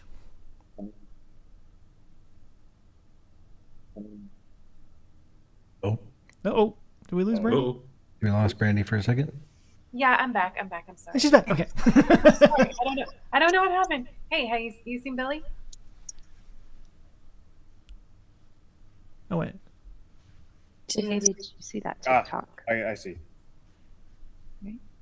Okay, so let's start at the filing cabinet. So Gloria finds Billy where she last left him. He's eating a peach. Do you see it? It's on. Yeah. Hey, did you see that TikTok I sent you? He barely looks up from the files. No. Why not? I'm looking through our old research subjects. There's got to be someone that can help us. She's getting annoyed at his standoffishness. You should watch it. I think you'll find it interesting. Not now, Gloria. I've got like 2 hours to figure out what to say to this Leviathan guy. It's a TikTok video. It's 40 seconds long. He finally looks up at her. Yeah, well, the last one you sent me was a guy doing stand-up next to a video of someone icing a cake with a third guy below going... Glad to see how valued I am around here. I've seen that video, by the way. She walks away in a huff. Billy goes back to the files, but immediately feels terrible. His guilt gets the best of him, and he sets the files down, picks up his phone, starts watching the video with a sigh. But then he gets drawn in. His eyes go wide. In a conference room just after, the conference room is more of a storage room with a TV on the wall. They sit on boxes as they analyze the video. Elle moves it forward and backward one frame at a time. Billy stands close to the screen. She's got to have something in her hand. Look. She's throwing it down to the ground. Wait a second. But the flash doesn't come from the ground. It's a couple of feet up. Is it coming off her legs? Maybe she has some kind of explosive device strapped to her thigh? Elle backs up the video to a clearer shot of her legs. I don't see anything. When was this taken? Gloria looks up from her phone. The guy who posted it said it took him a few days to upload it because it fried his phone. So I'm thinking May 19th, maybe 20th? Billy and Elle look at each other quizzically. Oh, here's a comment from somebody who says they were there and the same thing happened to their phone. An EMP? Elle moves the video back to the beginning of the explosion. Didn't this make the news? Any police reports or anything? I'll check. She pulls up a laptop. Elle sees something and walks up to the screen with Billy. Right there. See that warp in the background? Cavitation wave. It's just microseconds before the flash. Billy paces, thinking. Sonoluminescence? I mean, that wouldn't explain the electric phenomena. Maybe there's two things happening at once. Billy turns around and sees the bump on the back of Elle's neck. Dude, what happened to your neck? Elle's eyes go wide, but he tries to play it off. Just a spider bite. Oh my God. Are you okay? It looks really swollen. Billy moves in for a closer look, but Elle deflects him. Hey, it's fine. It's already getting better, okay? Elle sits back down so Billy can't see it, and then Gloria looks up from the computer. This is interesting. There's a police report of a theft in the San Luis Obispo Museum of Art on the 19th. Suspect was a young woman wearing a black jacket and black pants. That explains why they were chasing me. Anything about this? Nothing. Typical. I know this sounds crazy, but what about ball lightning? Neither of them respond. Gloria's immersed on her computer, Billy staring at the TV screen. I read one theory of ball lightning, and it entails plasma energy confined into a sphere by various forces. Everything from static electricity to sound pressure, waves. But when those forces are released, the energy escapes, and it's basically like a lightning So Elle's bolt. voice kind of fades into the background as Billy falls into a trance, enraptured by Addie's face on screen. It's paused in a moment as the police officers are closing in, and her face is contorted in visible fear. It's this emotion that's pulling Billy in. This is an actual person, cornered and scared to death. She's just a kid, and she needs help. Who else feels like a road trip to SLO? The San Luis Obispo sequence. So this is kind of a montage. Gotta have a montage, right? So Billy's driving up the 101, excited and motivated, music playing. Elle's taking a nap in the back seat with Gloria riding shotgun, her foot on the dashboard. After a beat, You're welcome, by the way. Not bad for a dancing monkey. she rolls her eyes. Oh, you card. Exterior San Luis Obispo Plaza, the team scopes out the area where it happened. Gloria frames up her phone with the TikTok clip, finding the exact spot. Billy looks down and sees a few streaks on the concrete, all spreading out radially from a central point. He takes a picture. Elle runs an EM meter over it. In the Museum of Art, Billy and Elle examine damage to the door. Interior Museum of Art, Gloria talks to the museum curator, a professionally dressed woman in her 50s. What exactly was taken? It was this bejeweled butterfly-shaped amulet with, I can just show you. She leads Gloria to a side room and pulls a box out of the drawer. She opens the box, and there's the butterfly Addie stole. Wait, is this it? It was returned anonymously the next day. We don't know why. Might have just been a prank. And let me guess, the police closed their investigation when it came back. They seemed happy to let it go. It was apparently quite a scene down the street. Exterior on the sidewalk in front of the shops, Elle and Billy talk to a pair of cops, one of which was at the scene at the beginning, older and more standoffish. There's really not much to talk about. It was chaotic, and the individual in question just got away from us. Just kids playing pranks. Billy holds up the TikTok video. Sure, but what about this light that she produces? Any idea what this is? Flash grenade, probably. Pretty basic stuff. But wouldn't a flash grenade leave some debris behind, though? There were some reports that people's phones stopped working. Did you experience anything like that? The officer starts stepping away. He's done with this conversation. I don't know what to tell you guys. There's really nothing to this. You can't believe everything on the internet. Apparently there's some guy faking that he can shoot lightning out of his hands. Maybe you should track him down. Billy and Elle glance at each other. The officer walks away. The second officer, though, kind of waits for a beat before joining them. You should talk to Officer Livingston. He might have something interesting for you. And he kind of gives a knowing smile and joins the other officer. Interior police station lobby, Officer Livingston, with name badge prominently seen. He's the guy with the taser gun earlier, it turns out. He's hands Billy that taser gun, marked with black electrical burns all over it. This is the same guy who tasered Addie earlier. Just blew up in my hands right after I tased her. It's like the electricity came back into the device. Billy notices the frayed lines. Melted the plastic off the lines, too. What's the amperage of these lines? These tasers? It's something like 2 milliamps, I think. Something like that. So you need at least 20 amps to melt this wire. How could there be more energy coming back than went out? Officer Livingston shrugs his shoulders. I got nothing. Interior San Luis Obispo Museum of Art security room. Billy stands behind the seated security guard. watching footage of Addie. You can see her looking around at the cameras here. She knew what she was doing. At one point, she looks directly into the security camera, and Billy gets a clear look at her face. Hold up. Pause it right there. The guard rolls it back to that frame. Billy pulls out his phone and snaps a picture. Have you made this image public? Nah, we got the thing back. The police closed their investigation. There's no need.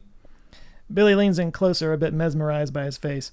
On the security monitor behind them, we can see Elle and Gloria in the display room. And then we cut to the display room. They stand next to an empty display that held the butterfly amulet earlier. Elle scans the room and finds the security camera in the corner. He follows the Cat 5 line down with his eyes and sees that they have repaired it. But there's a dark smudge on the wall around the repair. He walks over to it, accidentally bumping into a display, almost knocking it over. Careful. He winces and continues to the corner, slightly embarrassed. Gloria examines the butterfly display case.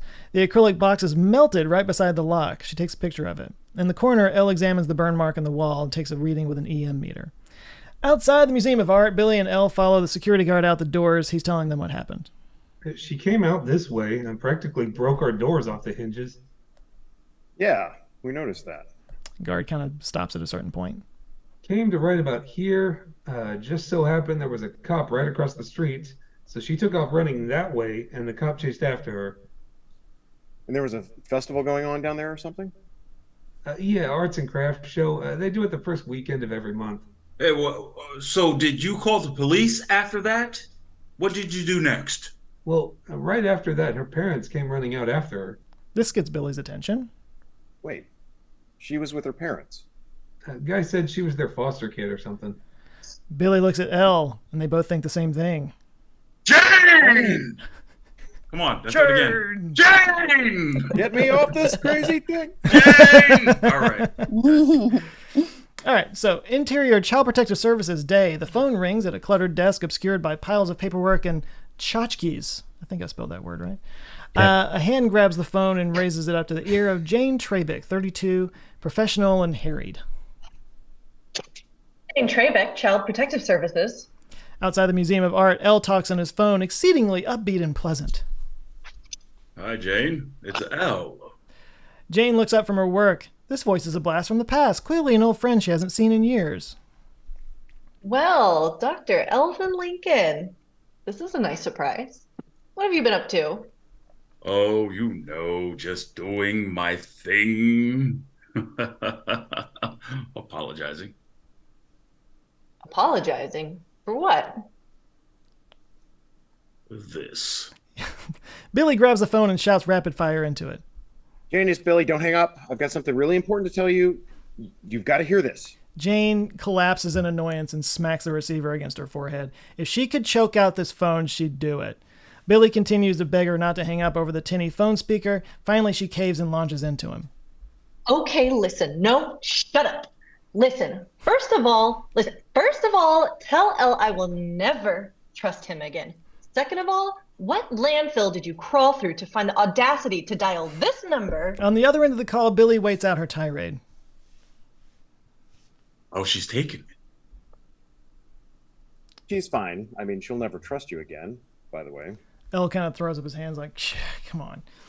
In Jane's office, a coworker interrupts her screed to try to quieten her down. Jane. She gives her a... Sorry, I'm almost done. Billy jumps in. Listen, Jane, you're right. I was a royal shit. I knew you would chew me a new one, but I called you anyway. That means this must be pretty important, right? She sighs, closes her eyes, shakes her head. It's silent for a long beat. Billy waits anxiously for her to respond. Finally. So are you dying? Or what? What is it? I'm looking for a girl. She may be one of the best prospects we've seen in a long time, and she's in the foster system. She lowers her voice so others won't hear her. Those are sealed records, Billy. You know I just can't give out that info without a judge's order. Even if it's an emergency? Define emergency. She robbed an art museum. Where? SLO. We think she might be able to control electromagnetic currents or can generate heat. We're not real sure, but You know as well as I do what happens when these guys start down this path. Jane looks up knowingly. This hits home. We can help this one, Jane, before it gets out of control. And no, we don't have time to convince some judge that this is real. Just a quick note, part of the series is that her brother shows up later on, and he has an ability, and it kind of ruined his life. So Billy glances back at Elle, then it steps a few steps away, talking quietly for privacy. Listen, this might not be worth anything to you, but I'm really sorry how I ended things. You don't deserve it. And you have every right to hate me. But this is beyond us. She closes her eyes and sighs. He did it again. He somehow goddamn did it again. I do hate you. I hate you so much. A smirk forms on his face. I know. Do we get the feeling that Billy burns every bridge in his life at some point? He's a bridge burner. But the show is about how he gets... Yeah, anyway. So, interior Dick Stetmeyer's office day. Dick sits cross-legged with a notepad in his lap with a pair of subordinates in chairs sitting across from them. They're updating him on progress of one of their projects. Go ahead. Subordinate one? Subordinate one. Go ahead. Movie at the Southwest office said the new nozzle is about a week away from printing. That's a prototype, but if it's nominal, that should put us on track for July. Very good. Tell her to send us an image when it's printed so I can move it up the chain. Full report? Dick's cell phone buzzes. No need, just a picture. This is a pink line call. Can we come back to this later? They immediately grab their things and have no problem. And walk out.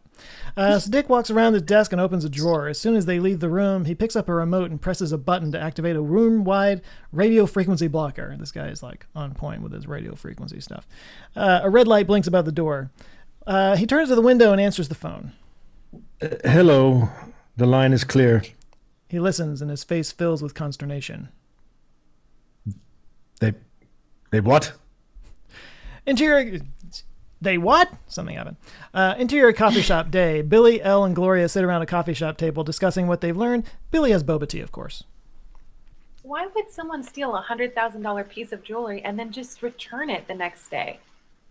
They clearly didn't do it for the money.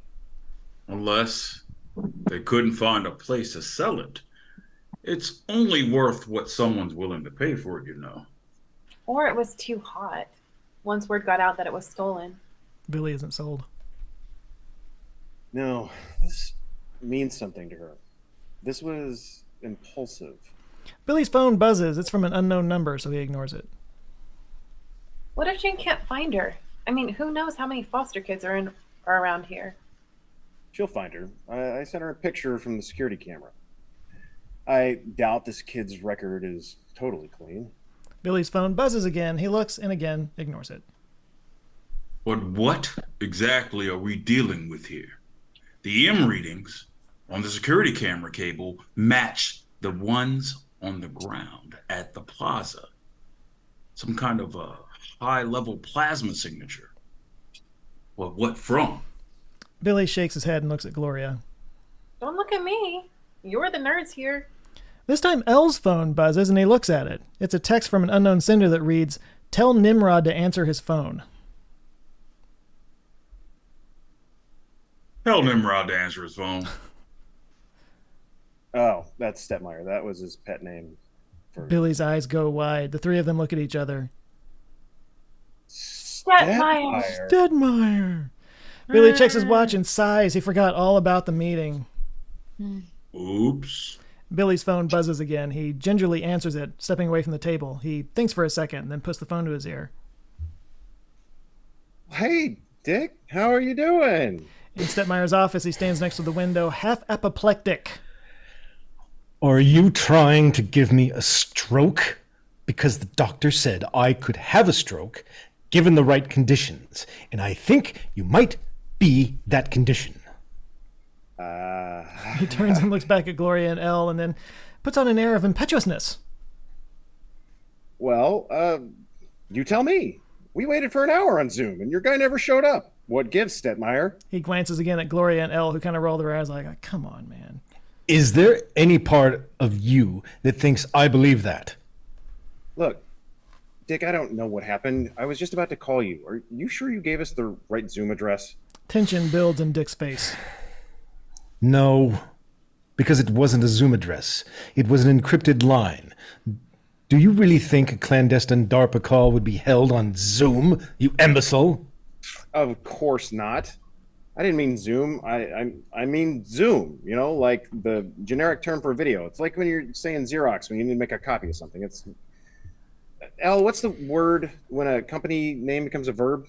Elle reacts confused and then thinks about it. Dick cuts in matter-of-factly. Le Google. Not yet.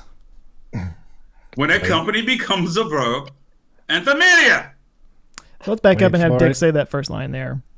Now, did I say that right? Because that was one of the words I was looking for. Yeah, you said it right. You just said it early. Yeah, you skipped my line. Anyway, sorry. He will be on the call in 5 minutes. If you're not there, the opportunity is gone, and along with it, any future opportunities with DARPA. Might I remind you? There we go. Billy looks at him confused. When a company becomes a verb, anthemania. Billy waves him off, kind of struggling to hear Dick continue his rant. You came to me. If you're so desperate to save Humanityne, do the thing, Billy. I don't want to hear an excuse. Just do it, or don't. The choice is entirely yours. Well, Dick, we're at a coffee shop right now, so I don't even know if they have Wi-Fi. 5 minutes. He hangs up. Billy slowly lowers the phone and turns around to the table. Gloria and Elle look back at him wide-eyed. Who's got a laptop? Interior coffee shop just after Gloria's laptop opens on a corner desk, and the three of them gather around frantically trying to figure out the link. Can I send this link to the laptop? How does this work? Press the little box with the arrow. We need an encryption key. It's in the thing. Hang on. Okay, wait. There it is. L, type this in. 1-lowercase L. Just hold it up so I can see it. Billy holds the phone up and Elle types it as fast as he can. The window pops open on the screen. There it is. We're good. They breathe a sigh of relief for a beat. Then Gloria states the obvious. Guys, what are we going to say? We say we're going to do it. But we can't do it. He doesn't know that. But if we say we'll do it and we can't do it, what are we going to do? We'll figure it out. There's no point of even talking on the call if he doesn't... It's interrupted by a bloop on the computer. They all freeze in their tracks and smile at the screen as an image appears on the window. And we see Alan Sampson, 32, a thin man with wavy hair and a wire-frame glasses, and an aggressively neutral expression on his face. Like all tech geniuses, he's a little robotic and unreadable, a whiteboard filled with formulas behind him.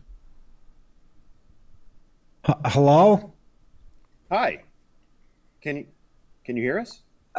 I can, and you can hear me. We're good.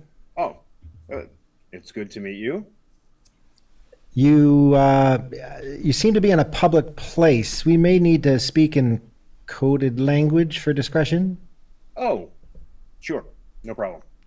My name is Alan Sampson. I'm CEO of Leviathan Intelligence. I see I'm speaking with Dr. Billy Hayes, Dr. Elvin Lincoln, and Gloria Denalo. Is that correct? Billy glances at Elle suspiciously, like, how did he know that? Yep, that's us. I assume that Mr. Stetmeyer told you my situation. He did. Hey, congratulations on the Google deal. Very exciting. That's not public knowledge. Coded language, please. Right. Sorry. So, I looked up your social media history and I'm skeptical. If I'm being honest, but Mr. Stetmeyer seems to think that you can handle this. Well, yeah, if it's just a matter of destroying raising your farm of its digital plants, sounds simple enough. Alan gives him a thumbs up. I do have some parameters. First, I don't need to know how you do it. The less I know, the better. Two, nobody gets hurt. I don't want that on my conscience. As Alan continues to talk, he drifts into coded techno-speak, all of which Billy misses because his phone buzzes. It's Jane. He bumps Elle with his elbow and points to the phone. Elle reacts wide-eyed and suddenly shakes his head, pointing to the computer like, "Pay attention." Billy puts the phone down and listens, trying to ignore the call, but finally gets the best of him. You know, Alan, Elle here is really the computer guy in the group. I've got to make this call. It's my mother's doctor. She's in the hospital with a lung thing. Excuse me. He stands up against Elle's protestations and steps away, taking the call. Elle nervously smiles at Alan to save face. They stare at each other for a beat. His mother is playing golf right now. So Alan knows everything that's going on everywhere in the world at all times. So kind of a creepy guy. Elle and Gloria kind of glance at each other. Anyway. As Alan continues bombarding them with technobabble, Billy answers the call. Hey, what did you find? Interior Jane's desk. Jane leans in on the phone with a hint of excitement. I think I found her. I knew you would. All right, what have you got? Her name is Addie Pembroke. She's 16 years old, and Billy, you might have your hands full with this one. Why is that? Well, she's bounced around a lot. Been in the foster system her whole life, but never stays with the family for very long. There are some school expulsions. A few misdemeanors on her record, shoplifting, go figure. They have her classified as severely bipolar. Poor kid. She's being homeschooled right now by her foster parents, the Kellers. Where are they? Close, about an hour east of there, out in the country. Billy grabs for a pen. Great. What's the address? Billy, I'm not sure you should be doing this. Come on, Jane. Did you just hear yourself? This girl needs help. Right. And you might make things worse. Back at the laptop, Alan is continuing to drown Elle and Gloria in coded text speak while Billy argues with Jane in the background. Suddenly, Gloria's phone buzzes. It's Johnny. Gloria clandestinely elbows Elle and points to the phone. Elle slightly shrugs her shoulders, not sure what to do. She gestures, "Should I?" He gestures back, "I mean, yeah." Whatever that gesture is. By the way, Joe, what page are we on? I had to run and do a quick break. We're at 62. Bottom of 62. All right, I'm there. I'm back with you guys. We're back, baby! Okay. So Gloria grabs a phone and starts to offer an exit, but Alan doesn't break in what he's saying, so she's kind of like, yeah, and just kind of walks away. Walks across the room and answers the phone. Hey, Johnny, what's up? Exterior Johnny's mobile home. He's sitting in a lopsided chair on the porch, phone to his ear. Billy's not with you, is he? Gloria looks back at Billy, who glances over at her from across the room. No, I can talk. What's going on? Well, I came outside to sit on my porch, and my house tried to eat me. We pull back to reveal that the leg of the chair has crashed through the deck's surface, which is why he's so lopsided. What? Just saying, I'm considering Billy's offer. I don't know. I don't know. What do you think? Well, we're on the call with the guy right now. Everything he's saying is over my head, but Elle seems to be getting it. At the computer, I'm a little concerned your team isn't taking this very seriously. They seem distracted. with the two of them on their phones behind them, Elle tries to save face. Distracted? What do you mean? I mean, you're zapping a building full of servers. How hard can it be? It's just the whole Billy thing. Well, I can't speak for Billy, but if it'll help you. Now over on Billy's conversation. Well, have you considered that she's probably met with a lot of your so-called professionals by now, and that clearly hasn't helped? Exactly my point. Even if professional psychologists are struggling to help her, how the hell are you going to do it? Because there's a reason she's like this, Jane. These abilities do things to people. It's not an easy thing to handle, and this is what that looks like. If she doesn't get help understanding her abilities, nobody will be able to help her. Jane winces. It's just the worst when he's right. I still think you need some extra help. Then come over. Oh, I don't. I mean, why not? Actually, you'd be perfect. Nobody else up there would be able to take the ability seriously. You actually do. Oh, I've got a report due tomorrow, and Gloria walks up to Billy, covering the phone. It's Johnny. You've got to get him to take the job. Billy's eyes light up. He hands the phone to Gloria. It's Jane. Convince her to come up here. They swap phones and walk in separate directions. Johnny! Jane. At the computer, Elle is trying to keep from melting down as he listens to Alan. Of course, to get past that logic gate, you have to bypass the mainframe. You're familiar with quasimorphic architecture, yes? Elle desperately glances to the other two and tries to vamp. Oh, yeah, that, sure. On Billy. All right, Johnny. All the cards are on the table, man. I tried to figure out a way to do this without you, and we can't. We just can't. I'll give you 20% of the pot, no entanglements. You don't ever have to see me again. But I'm doing all the work. I mean, that sounds like at least 50 to me. I still need the money to fund Humanidy. 30. 40. On Gloria. Well, sorry. Started saying online. Well, Jane, think of it this way. The sooner you get up here, the sooner Billy will have to grovel at your feet.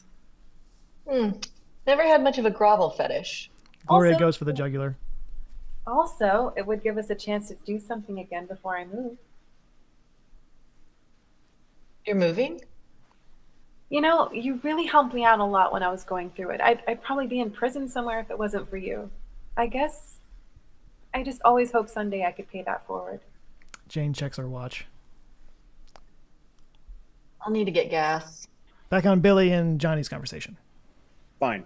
37.5%, and I say publicly that your videos were faked.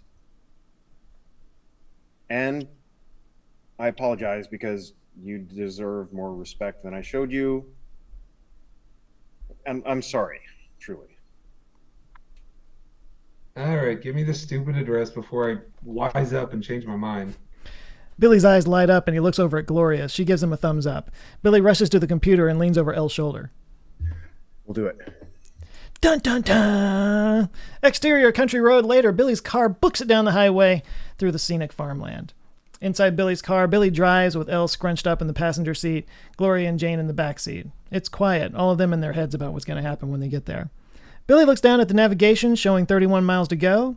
He looks in the rear view at Jane, who stares out the window contemplatively. That's a word you have to stop and say one syllable at a time. Contemplatively. After a beat, she looks up at the rear view and they catch eyes for a moment. Billy looks away reflexively. Jane reacts with a "don't even think about it" smirk. These guys have a past. Billy glances over at Elle and sees the bump on the back of his neck again. Dude, that thing looks terrible. Elle kind of snaps out of it. Huh? Does it, No, it's fine. Does it hurt? No. Billy leaves it alone for a beat, but can't let it go. I mean, you've got to see a doctor about that or something. Now, Billy, it's fine. Enough! Ah! Billy reacts to his defensiveness and drops it, slightly yikesy concerned. Driving montage. Montage. A quick montage of them getting closer, Jane looking at Addie's folder, Gloria scrolling through the comments on the Addie TikTok video, Elle chewing his nails nervously. Billy watches the miles tick away, getting down to the final few. Okay, we're coming up on it. How exactly do we want to do this? We're just going to talk to them, see if we can meet her. You should probably let me take the lead on this. I know their caseworker. Should help break the ice. Yeah, that's probably smart. Elle sees the homestead in the distance. That must be it right there. It's a nice, picturesque farmhouse, complete with a red barn. They all react to it. It's a nice place. Nice place to keep a mentally disturbed superhuman away from the rest of the world. They reach the gravel driveway and pull off the road, driving the short distance to the parking area in front of the house. The car parks, and he kills the engine. Here we go. Outside the farm, Billy, Jane, and Gloria get out of the car and congregate in front of it. Billy notices that Elle hasn't gotten out and goes to the passenger side window. You coming? Elle looks uncomfortable. I think I'll just stay here for now. Why? Come on. This is pretty delicate. Might go smoother without the big, scary black guy. Dude, what are you talking about? Like these guys take in troubled foster kids. They're probably the nicest people on the planet. Just then the sound of a shotgun cocking reads out. Can I help you people?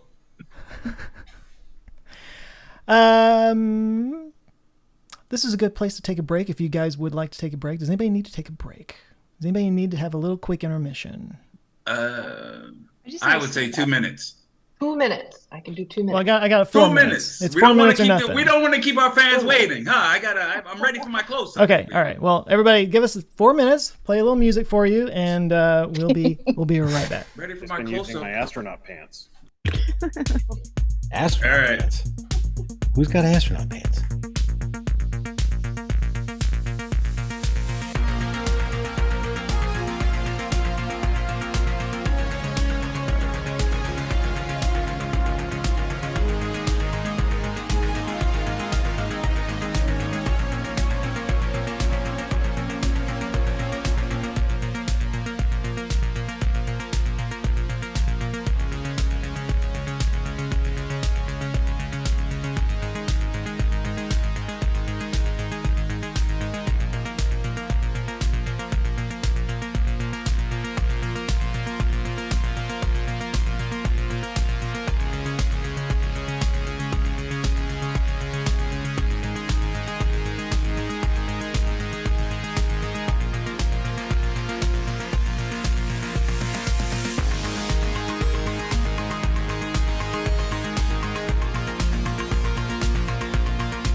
And we're back. Okay, we're back with more technical difficulties. All technical difficulties, all the time. Hoorah. I can How see you guys? that. How they're enjoying it out there? Let's just take this time to maybe respond to some chats and Well, while we're get rolling. How's everything? How's everybody liking it? Hello, everyone. I've seen your love letters. Russia and the California flag have nothing to do with each other. I'm very concerned about what people are learning in geography class, if there is a geography class anymore in public education. is it vexillology? They're really concerned flags. about the bear. The bear. Yeah. The Bear is a great show, by the way. I thought you were talking about football. Sorry. The Bears. The Bears. The bears. The California Bears. Someone said they're loving it. That's good. That's, well. Are we loving it? Positive reinforcement. You can just like it. That's fine. Yeah. I mean, Well, Evan Curry said he loves it. thanks, Evan. Chase was saying a lot of people are talking about the pink Christmas tree. Yeah. Yeah. Stealing the show. Actually, just gigantic toilet wand. Yeah. How big is your toilet? It's really close to the Or the pipe cleaners that you would have to use in band to like clean out the instrument. And Close we're on. back. That's how you clean the tuba. The spit tuba thingy. Yeah. Yeah. The spit valve. Yeah. Spit valve, yay! Nothing like Good old bilateral, spit valve. bilateral fricative instruments there. Oh, get out. Bilateral. Or sorry, bilabial fricative. It's an all ages Seem show. to get You dirtier. can't say So we all good to go? Karina, I you think good? so. Or? So Oh, you just like bueno. closed your laptop. That's why we're seeing your desk there. I'm sorry. that. We love your desktop there. Yeah. Oh well, I just put it down because I was getting up and running around after the dogs. Got stretches. yeah, I got my back. Oh, yeah, you gotta. If anyone Crack it notices I'm all. bouncing, it's because I use a yoga ball as a seat when I'm in the garage. Mm. Oh, nice. I'm sitting on an ottoman because I need to move around a lot. My ADHD. I use a yoga ball to drive. Short distances. No, We don't encourage I that. drive cross country in a tractor trailer. Oh, okay. Of course you do. Like one You of those would. little balance things that you. Or I could be lying about all of that. I don't think know. you're- I think he's I lying mean, about all maybe he's slightly exaggerating. Oh, what, Jasper? Just Why a are you little. holding a shotgun? All right, we ready to go? We did Woo! Put the bring light on Jasper it. with his shotgun out there. Do I have too much light, Brandy? Am I overblown here? Yeah, you are. Yeah, I a little am? hot. Yeah, Little hot. You're hot. Arr. Stop. Hey. Let's connect later. I was Not referring as to the hot as lights, that but pink you know. Christmas tree. Is that better? All the things. You got a lot of pink Christmas tree fans out there on the Someone chat. said they gave up watching Columbo and decided to watch this instead, and that, my friend, is dedication. Should I be okay. talking like Peter Falk? Yeah. I love Just that. one I more like that. thing here. Just one more thing. This is not the movie. Hey Joe, what do you know? Exactly. Okay, we ready? Yes. Second We're half. starting off on page 16. halfway down. It's 69. It's page 69. Hey-o. Hey, I got you. 69, I got you. dude. Okie dokie. Everybody that waited all night for that. Yeah. That's the best joke all night. Sorry. Honestly, I think this is where everything kind of picks up. This is where things start to get really fun. Oh, it for hasn't me picked in up yet? this- Okay. In the story, no, this has been lame this whole time. But no, I think this is where this is my favorite part of the movie, the script coming up here. Okay, so shotgun in hand. Yes. So Jasper. Can I help you people? Billy turns around to find Jasper and Fran on the porch. Jasper's holding a shotgun. Oh, hey, there's no need for that. Hands where I can see them. And you, get out the car. Billy kind of turns back to Elle like, let's do this. All of them raise their hands and Elle gets out of the car, which lifts up several inches from the weight. Jasper reacts to Elle's size. God almighty. That's me. Jane steps forward. Hi, I think there's been a misunderstanding. We're with Child Protective Services. I'm Jane. I work with Deborah, your caseworker. Jasper and Fran look at each other, almost expecting this at some point. I've got an idea I can show you, if I may. I'll move slowly. The Costco card. That's greatness. So she slowly reaches into her jacket and produces a Costco card, slowly walking toward them. Jasper relaxes just a bit and meets her halfway, taking the ID from her. He looks it over, skeptical.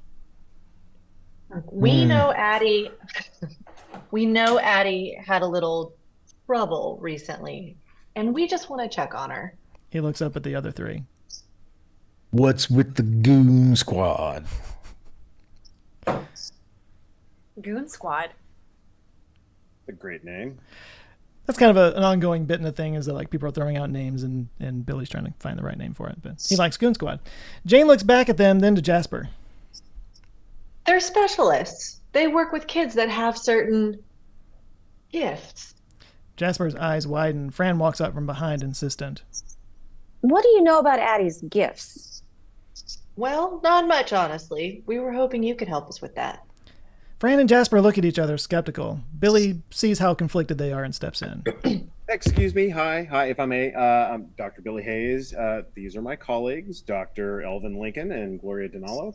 And first of all, your home, beautiful. We were all gawking at it as we drove up. It's just lovely. They just kind of stare at him. Anyway, I assure you that we are here to help. She's not in any trouble. You're not in any trouble. Clearly, you're great parents to Addie, and I can see how protective you are of her. Jasper smirks at him. Buddy, I'm not doing this to protect her from you. Because she's a scary person with weird abilities. What could she do?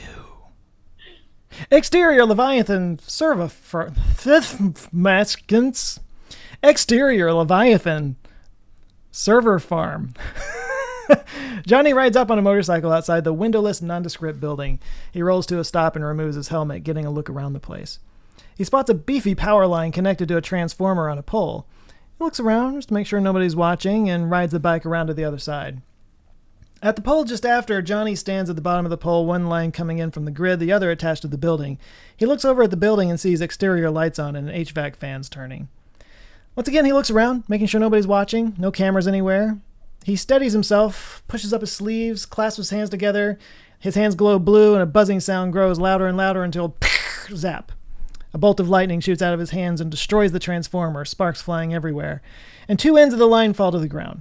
The one connected to the building is dead, but the one from the grid sizzles with energy and bounces off the ground. Johnny looks around before approaching the live wire. He picks it up off the ground and covers the end with his hands, taking in the energy. His eyes glow blue as arcs of electricity jump between his gritted teeth as he loads up with as much energy as possible. That was something that he did in the original show. His eyes would glow when he was like really charged up. Johnny looks around. No, I just said that. Finally fully charged, he drops the line, jittery like he just drank a dozen espressos. He breathes short and huffs, arcs of energy jumping between his appendages like a living Tesla coil as he walks up to the other line connected to the building. Ooh, a little hot. More than a little hot. He picks up the severed line and wraps his hands around the frayed end. He steadies himself as his hands glow blue and he builds up the energy. Night, computer chips. All at once, he blasts everything he's got down the line. We see an energy surge along the cable into the building, and then a few sparks go up from the roof, but then nothing. Johnny stands back, confused. The external lights are still on. The HVAC is still turning. He sighs, deflated. What the hell? Exterior Keller Farm. Jane and Billy continue talking to the Kellers, who have let their guard down a bit. Jasper set the gun down.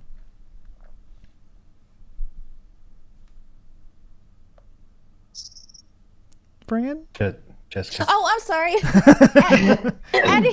Addie's really a sweet girl. She just has her moments. Jasper huffs a little, like, that's an understatement.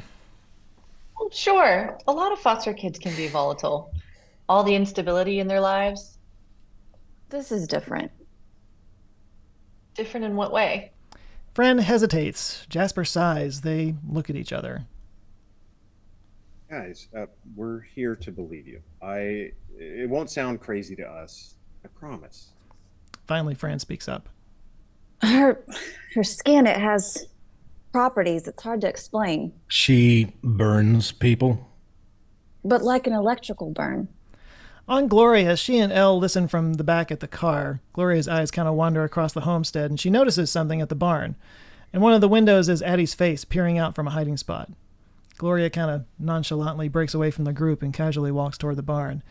Addie sees Gloria walking toward her and slinks back into the darkness, back on Jane and Billy. And this is something she can control. Like, she can turn it on and off, or... No, it's all the time. Try to shake her hand. It's like somebody with one of those prank buzzers. Mm-hmm. If you pat her on the back, it'll shoot a jolt up her arm like you touched a live wire. I gave her a high five once and I couldn't feel my hand for a week. Elle can't help it and joins in the conversation. So the harder her skin gets hit, the more energy comes out. Yeah, I guess that's one way to put it. So any human touch that she experiences hurts the other person. Her entire life. The weight of this hits Billy, and he emits a pained sigh. Oh my God. So, yeah, this is different. Billy looks back to Gloria and sees her standing in the distance, staring at the barn. He takes a few steps away from the group toward her. Hey, Glow. Gloria turns around and Billy gives a "what are you doing" gesture. She points at the barn. Billy turns back to Fran and Jasper.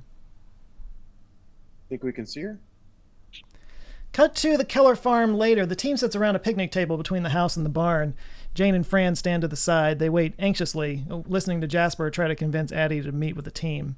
Addie's reluctant and annoyed, but she finally caves. They exit the barn and Addie walks over to the table, arms folded and expressionless. Jane steps forward and puts on her professional compassion smile. Addie hates her already. She steps up to the table. So what are you guys, like the Freak Squad? I like Goon Squad better. Jane steps forward, oozing with school counselor vibe. Hi, Addie. I'm Jane. I'm a friend of Deborah's. These are my friends, Billy, Gloria, and Elle. They're with a group called Humanidyne. Addie looks them over, skeptical. You guys aren't with CPS? No, we specialize in people. Like you. Addie looks at Fran and Jasper, confused. Fran shrugs, like, what could it hurt? I didn't think there were people like me. More than you might think. Addie's intrigued, just the idea that she's not alone. But then Jane takes another step forward. Addie, I know this is scary, and you are under no obligation to... Does she have to be here? She glares at Jane, who freezes, eyes wide. Fran leans in. She doesn't exactly have a great history with CPS. Addie, come on, be nice. Addie just kind of rolls her eyes. Actually, Jane, we can take it from... I mean, unless you legally have... No, I'll let you guys talk. I mean, if you guys are okay.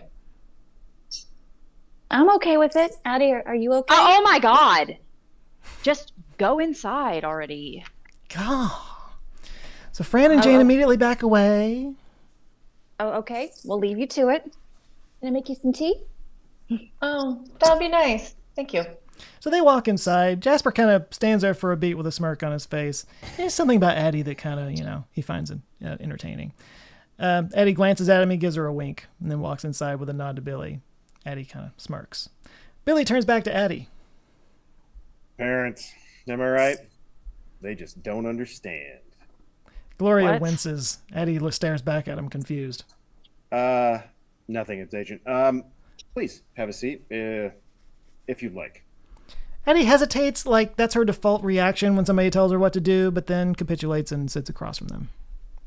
So, what? Are you guys going to run a bunch of experiments on me or something? Turn me into a lab rat? We're not there yet, but when we are, Elle will be happy to science the crap out of you. Addie looks over at Elle and he kind of smirks. He's smarter than he looks. For now, maybe we just want to see what you can do. Maybe find a better way to use it. Make your life just a little better. Addie thinks about it. She still doesn't fully trust them, but she's curious. So, what can you do? Whatever you're comfortable with, obviously. Obviously. Obviously. She sighs and takes off one of her gloves. The three of them lean forward in anticipation. Her skin looks normal, but then she touches her finger to the tabletop. She presses down hard and smoke rises from the wood surface. Their eyes widen as she lifts her finger, revealing a black singed wood underneath. Cool. Cool. Billy leans forward, intrigued and excited. He reaches out to her hand. May I? She shrugs and offers him her hand. He goes to touch it. Hey, careful. Billy, as lightly as possible, rubs his fingers down her palms. His eyes kind of dart around as he tries to process it. Tingles. Do you feel tingles? I'm used to it. Can I see? Hang on 1 second. Just want to try something. Nervously, he kind of lightly taps her hand with his fingers and immediately recoils in pain. Okay, well, that was like licking a car battery. Elle can't help it and gives it a go. Hold on. Let me. He taps her hand and jumps back, looking at his fingers. Damn. That's no joke. Billy gets an idea. Ooh, okay, here. So he grabs Gloria's hand and then taps Addie with his other hand, and then Gloria flinches. Ow, jerk! She smacks him on the arm. Inside the Keller home, Jane watches from the windows. The three of them laugh and shock each other like Addie's some kind of new toy. Addie seems to find it amusing. What are they doing out there? Billy would call that science. Fran sees the smile on Addie's face. Well, they've got her smiling, so that's something. She hands Jane the tea. Thank you. So how's she doing in school? We homeschooled her. It was just really the best option. She actually just finished. Got her diploma a couple weeks ago. At 16. Oh, she's smart. Fran sits at the kitchen table next to Jasper. So what happened to her parents? She hesitates to answer. Her mother died in childbirth. There were complications. Oh. Oh. Yeah. The only thing she has of hers is an old blanket. And the dad? Gave her up. I guess he blamed her for his wife's death. He said she was evil. Jasper kind of sighs, uncomfortable about it. We talked to him on the phone one time. He was a religious nut job. Honey. Well, he was. She's better off without him. She looks out the window at Eddie with the team.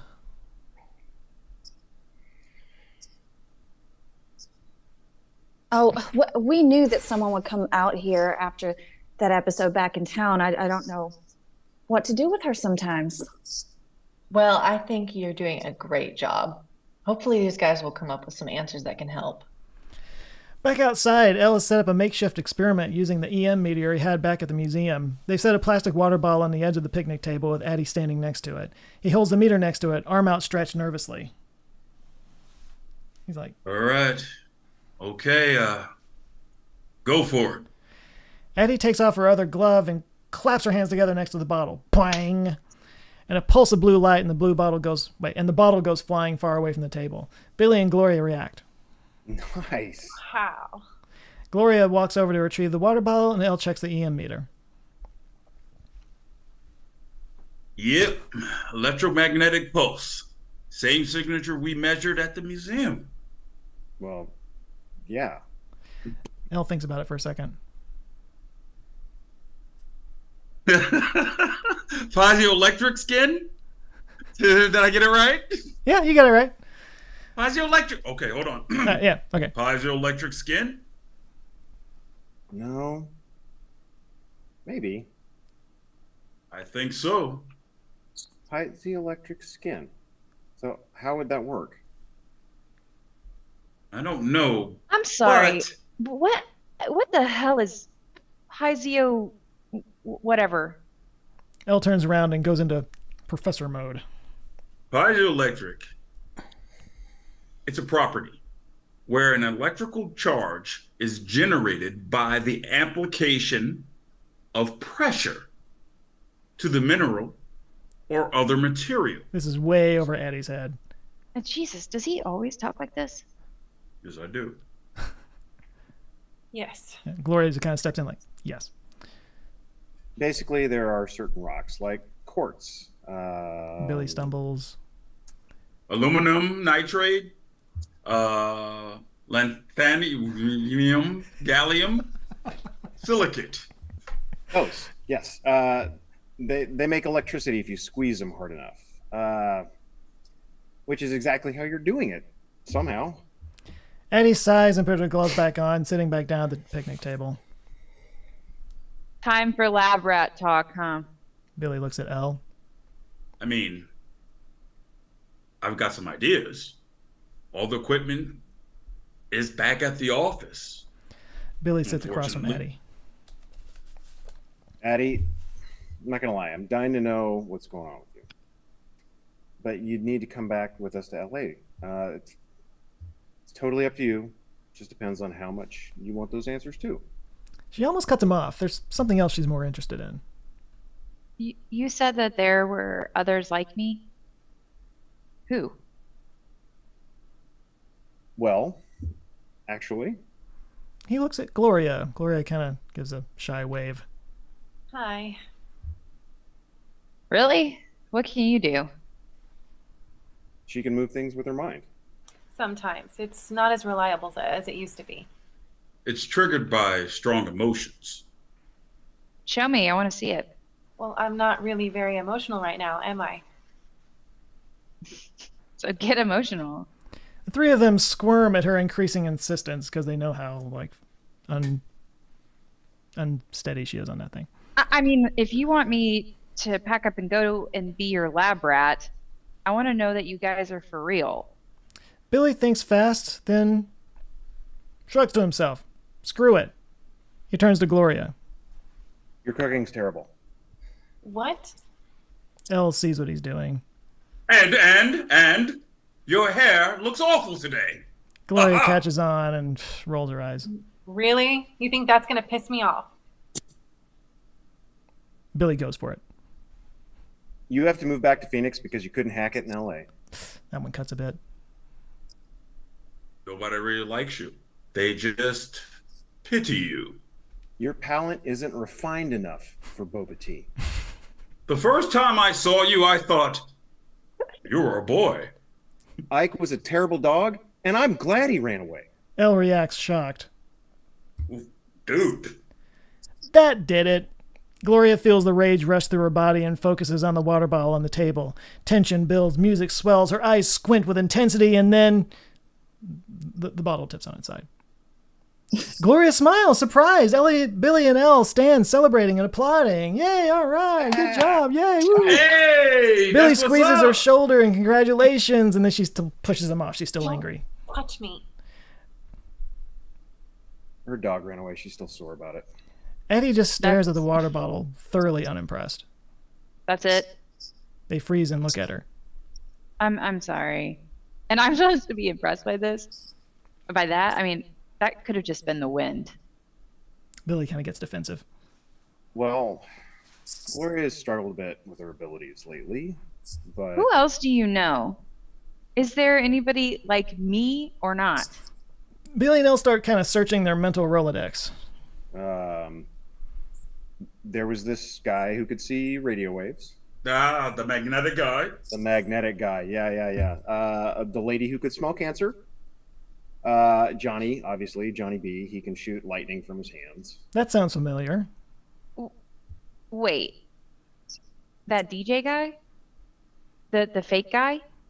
He's with you? I mean, actually, he's not fake. Addie stands up in disbelief. This whole thing feels like a scam at this point. Oh, come on. Are you kidding me? You guys are total frauds. No, we're not. We're really not frauds, Addie. Let me guess. You just want to put me on Instagram and make a bunch of money off of me. Is that it? I'll just be your little freak show cash cow? I can't believe I almost fell for this. You guys suck. She storms You off suck. toward the house. In a fit of desperation, Elle calls out to her. Addie, wait! She actually stops and looks at him, shooting daggers. Now listen, just let me show you something. Gloria and Billy look at him, curious. Elle sighs. He really doesn't want to do this. He reaches into his pocket and pulls out a pair of earbuds and a wad of something. He hands it to Billy. Here. Billy takes it, unfolding the wad, which turns out to be Ken doll clothes. He reacts, confused, like, what the hell is this? Elle takes a couple of steps away from the table, takes a deep breath, and looks at Billy.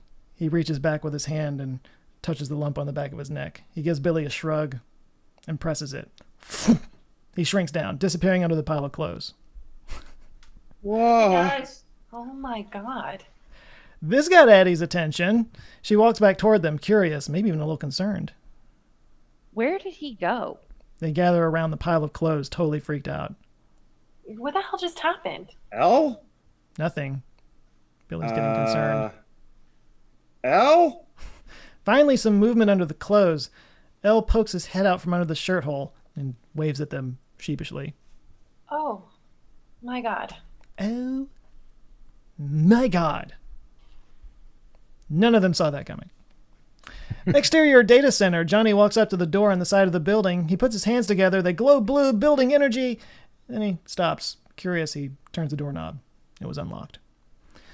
Inside the data center, he cautiously walks in through a foyer lined with empty offices. Water drips from the ceiling into a bucket in one spot, and he cautiously sidesteps it. He eventually sees two steel doors. He walks through them into the server room. He finds endless rows of servers devoid of people. He tries to blast an entire rack, but even they seem backed up. He realizes this is going to be more of a hassle than he thought, so he starts to call Billy, decides against it. He goes through the racks and starts frying the servers one by one, putting his hands up against them and zapping them. Something buzzes by the rack. Curious, he looks out. Once he goes back to it, we see a drone creeping around. So there's like drones kind of maliciously scouring the building. Where'd I go? Oh, sorry. It starts to chase him, but then another one shows up. He shoots his lightning at it, but is soon out of juice, and he can't shoot anything anymore. The drones herd him to a spot where he's cornered. Projectile weapons fire at him out of the wall like the building is trying to kill him. This thing just got serious. Back at the Keller farm, Elle sits on a knob of a tree stump, still 6 inches tall, and in his Ken doll clothes he handed Billy earlier. He looks like a kid who's been busted with porn. Billy paces back and forth in front of him, bewildered and kind of angry. Whenever you feel like explaining this, go for it. Elle rolls his eyes and gestures to his ear. What? Elle points to Billy's pocket and then points to his ear. He's trying to tell him to put the earbuds that he gave him earlier. Billy still doesn't get it. Elle sighs, frustrated, before finally talking, and his voice is almost inaudibly high and squeaky. Good luck, Kareem. Go for it.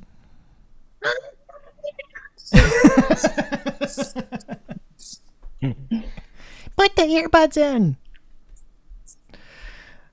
My voice can probably go higher than yours. Billy finally gets it, and he quickly puts them in his ear.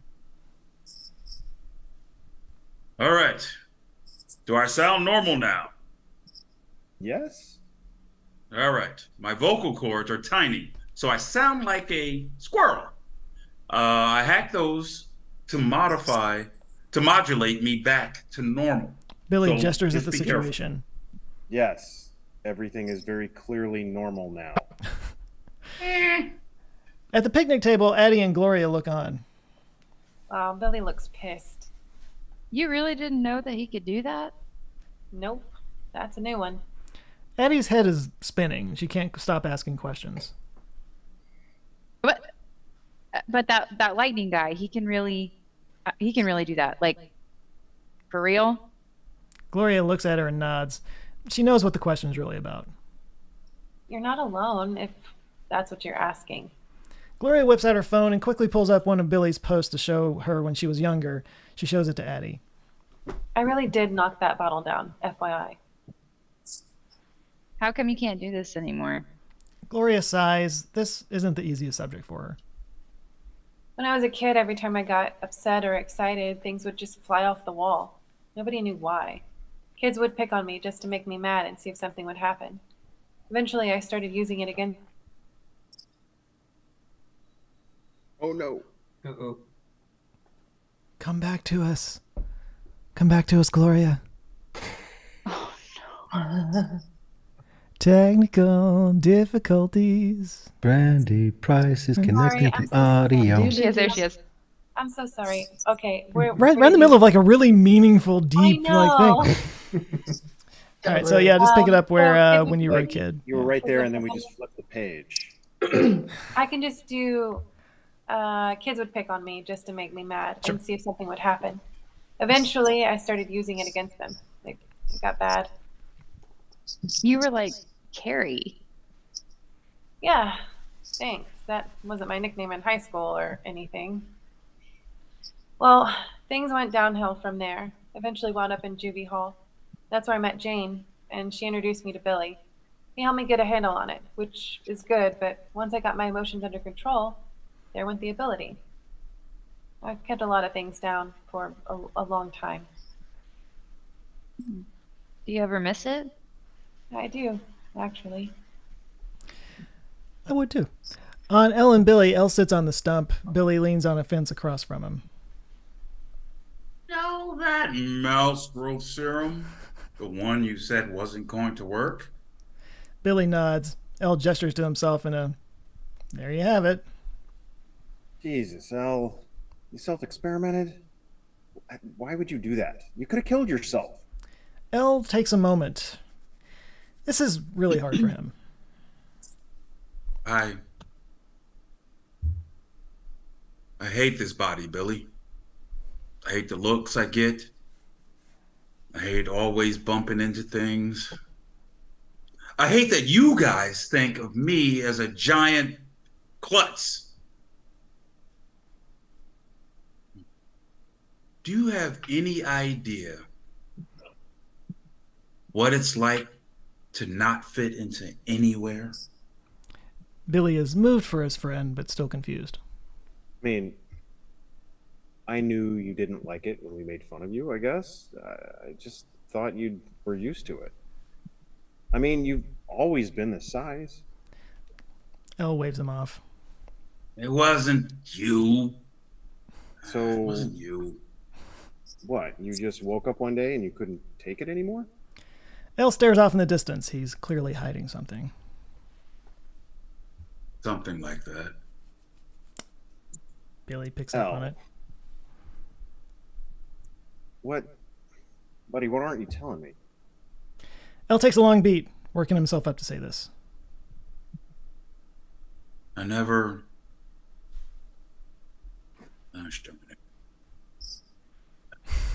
told you what happened with Ike. Ike? Gloria's stupid dog. Elle kind of glares at him. You said he got off leash when you were walking him, what? That's not exactly the truth. Okay, exterior, Los Angeles Park Day. This is a flashback. Elle is walking Ike along a path in the park.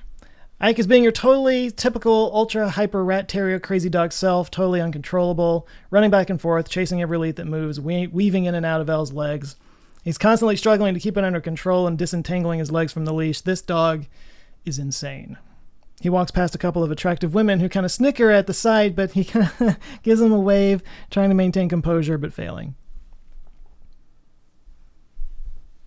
Oh, this is his voiceover. He talks over this. I was out walking him. He was all over the place. And then you texted me. His phone buzzes and he looks down at it, struggling to text back, but Ike is making it very difficult. Then Ike sees a squirrel and bolts after it. The leash slips out of Elle's hand and he reaches for it, stepping in that direction, but the leash has gotten tangled around his feet. It knocks him off balance and he falls backwards to the ground, and all we hear is a crunch and a pained yip from Ike. Elle stares forward, eyes wide in horror. Smash to the back porch later. Elle sits on the back porch of his apartment, holding the lifeless Ike in his lap. He is bawling his eyes out, completely overwhelmed with grief and self-hatred. In between pained gasps, he repeats, "I'm sorry," over and over again. His voiceover. I couldn't bring myself to tell her the truth. I just couldn't. So I buried him in the Hollywood Hills, told her I lost him. And then we see like footage of him in the woods over his VO. He's shoveling dirt back into a hole by the side of the road with car headlights. Back in the Humanidyne office, we see a flashback to earlier when, at the scene at the beginning, when Elle is looking at the lost dog flyers that Gloria had put down around the neighborhood. I could have worded that better. But we see that reaction and why he was so upset about it back then. It takes on a whole new meaning now. He glances at her, eyes moist, his secret eating away at him. I've been lying to her ever since. So back at the Keller farm, in real time, Billy glances over at Gloria, eyes wide, as he's hearing this. Anyway, I guess that was the last straw. I knew the serum wasn't ready yet, but I didn't care. So I tried it. Turns out it had a side effect. Billy just shakes his head, trying to take all this in. Oh, wow. Something about the whole thing actually catches Billy off guard and triggers a laugh. It's kind of funny. Elle glares at him, and Billy drops a laugh immediately. I mean, it's not funny. So how long do you stay like this? About 20 minutes. Billy checks his watch. Billy, I need to tell her. Dude, are you out of your mind? Do you know what happens when she gets upset? Maybe it won't be as bad now. She was barely able to overturn that water bottle. No, absolutely not. It is not worth the risk. Then how do I explain this? Tell her you took it by accident. The growth serum was sitting next to your drink. You flavored your tea with it. Doesn't matter. This stays between us. Billy's phone buzzes. He reaches for it. It's Johnny. Hey, maybe you finished the job. Hey, you've got an ability now. Throw in Addie. That's 4 people with abilities. Now we've got funding. It is all coming together. It's all coming together. Elle kind of rolls his eyes and he jumps off the log and grabs his pile of clothes, dragging them toward the car. That's great. I'm going to find a private spot before this wears off. Sounds good. Hey, low 5. He reaches down and Elle gives a pained look before slapping his hand, his entire hand barely spanning one of Billy's fingers. Smiling, Billy kind of, all right, answers the phone, Elle's pile of clothes scurrying into the distance behind him. B-Man, you got some good news for me? Nope. Actually, it's all pretty crappy news. Okay, what happened? I do just want to say that in the original series, Billy calls him B-Man all the time instead of Johnny B, which he's a rock star. So like he plays Johnny B, like he actually plays that song in the. Anyway, that was my one callback to him calling him that. I always kind of hated that he said B-Man. Anyway, so we cut to the data center and Johnny's on the phone. He's hunched in a corner, nervously scanning the room. So I don't know how to say this, but you know that opening sequence in Raiders of the Lost Ark? Yeah, so like the building is defending itself. I think, come again?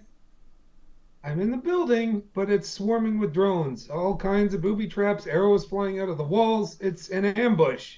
Hold on, wait. What? Let me guess. You didn't know about this. No, I didn't know about this. Are you okay? Can you get out of there? I'm okay, but it's got me trapped. I'm low on juice. I can't blast my way out of this. Johnny's signal's breaking up and Billy strains to understand him. Did you say you're trapped?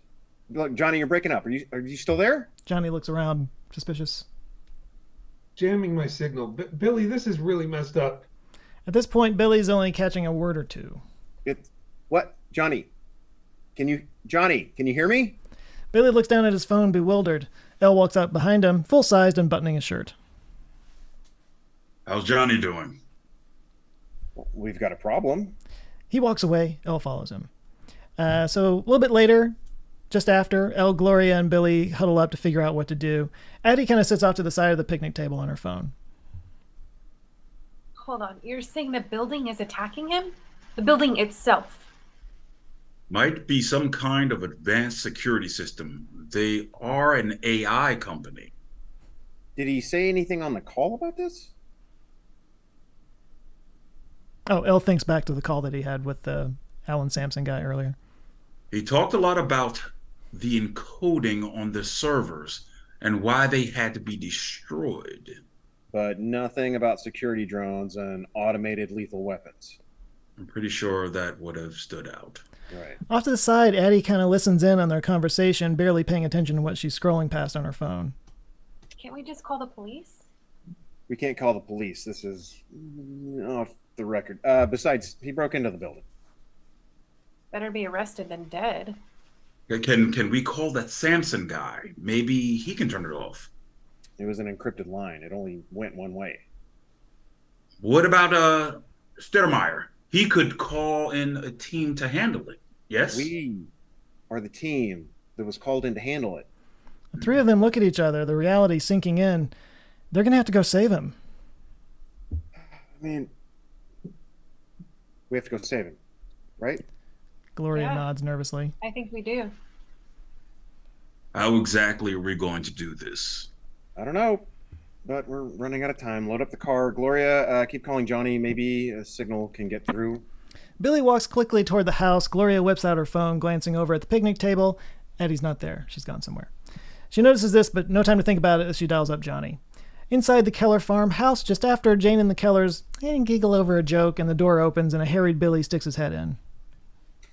Hey, Jane. They all turn to him. Hey, how's it going out there?